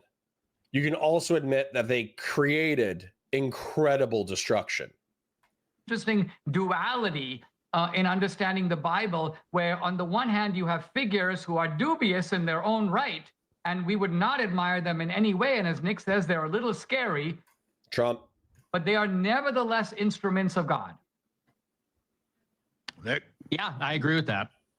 actually. All right, amazing. I can go for 10 hours. 2 more callers. I swear I'll let you everybody go. But this is All right, let's see if the last call is Jewish stuff, and then I'm probably going to wrap up myself. amazing. We got to do this again. I'll do more. We'll be debates. moving to the next By the segment. way, just brief question, both of you, because I forget. Like 3 weeks ago, I heard Nick says, "Hey, will you let me? Or would you do a debate with Dinesh D'Souza?" How did this debate happen? How did it start? Well, as far as I know, what it is that I saw on social media, it's probably some of Nick's super fans, and they were kept saying, these people in Con Inc. are all wimps, they're scared to debate Nick, and they won't debate him and stuff. And I just replied to a couple of those guys and go, well, I'm not scared to debate him. I'd be happy to do it. And then I just left it at that, and somehow kind of the snowball gathered more snow. And to be honest, I got to say, I mean, Nick, I have seen some of your funny routines on social media, and I expected a very different kind of debate. True, me too. Thought you'd be basically talking about how, Indian people smell bad and things like this. And I had no idea where this was really going to go. I want to commend you for keeping this very professional, focusing really on the topic that we agreed to. I also want to commend you. I mean, I don't think I've met too many 26-year-olds who could speak with the confidence and kind of background knowledge that you have. So it's been a pleasure for me to engage with you in this debate. And I'm very glad I'm here. And I think that's an illustration before we go to Nick of populists, common sense conservatives. We will have debates because I'm not endorsing everything Dinesh says, everything Nick says, but this is what freedom is about. This is what colleges used to be. Nick Fuentes, go ahead. Well, I really appreciate you saying that. And yeah, it started out a little contentious. We said some things on Twitter, but I appreciate you saying that. And, I've been watching you for a long time. I mean, I am younger guy, so I grew up with your movies and your books. I read your books. I watched you on Fox News. And I know we disagree, but I do think you're a brilliant guy. I always have. I think you're good at arguing.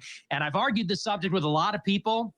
And I think you're a pretty skilled debater yourself. So I appreciate it too. You could have taken. Oh, Dinesh D'Souza and Nick Fuentes are forming a Destiny Nick Fuentes style friendship. It's beautiful. In a lot of ways, you could have hit me and called me an anti-Semite and, really railed on me. So I also appreciate that, we kept it cordial and we, there's a little flair and things, but we kept it about the issue. And I had a great time too. I think the audience learned a lot. Good. 2 more callers. We're going to let crew go. Some of the crew's been here since 6 a.m. So have I, but I'm having fun here, but we got to stop at some point. Who did I say was going to the last 2 callers? Jeremy and Daniel. Jeremy and Georgia, you're on the air. Go ahead. A question. Go ahead. Hello. Am I on? Yeah, you're on. Go ahead. Awesome. Go ahead. Okay. So, it's a real honor to be on with you guys.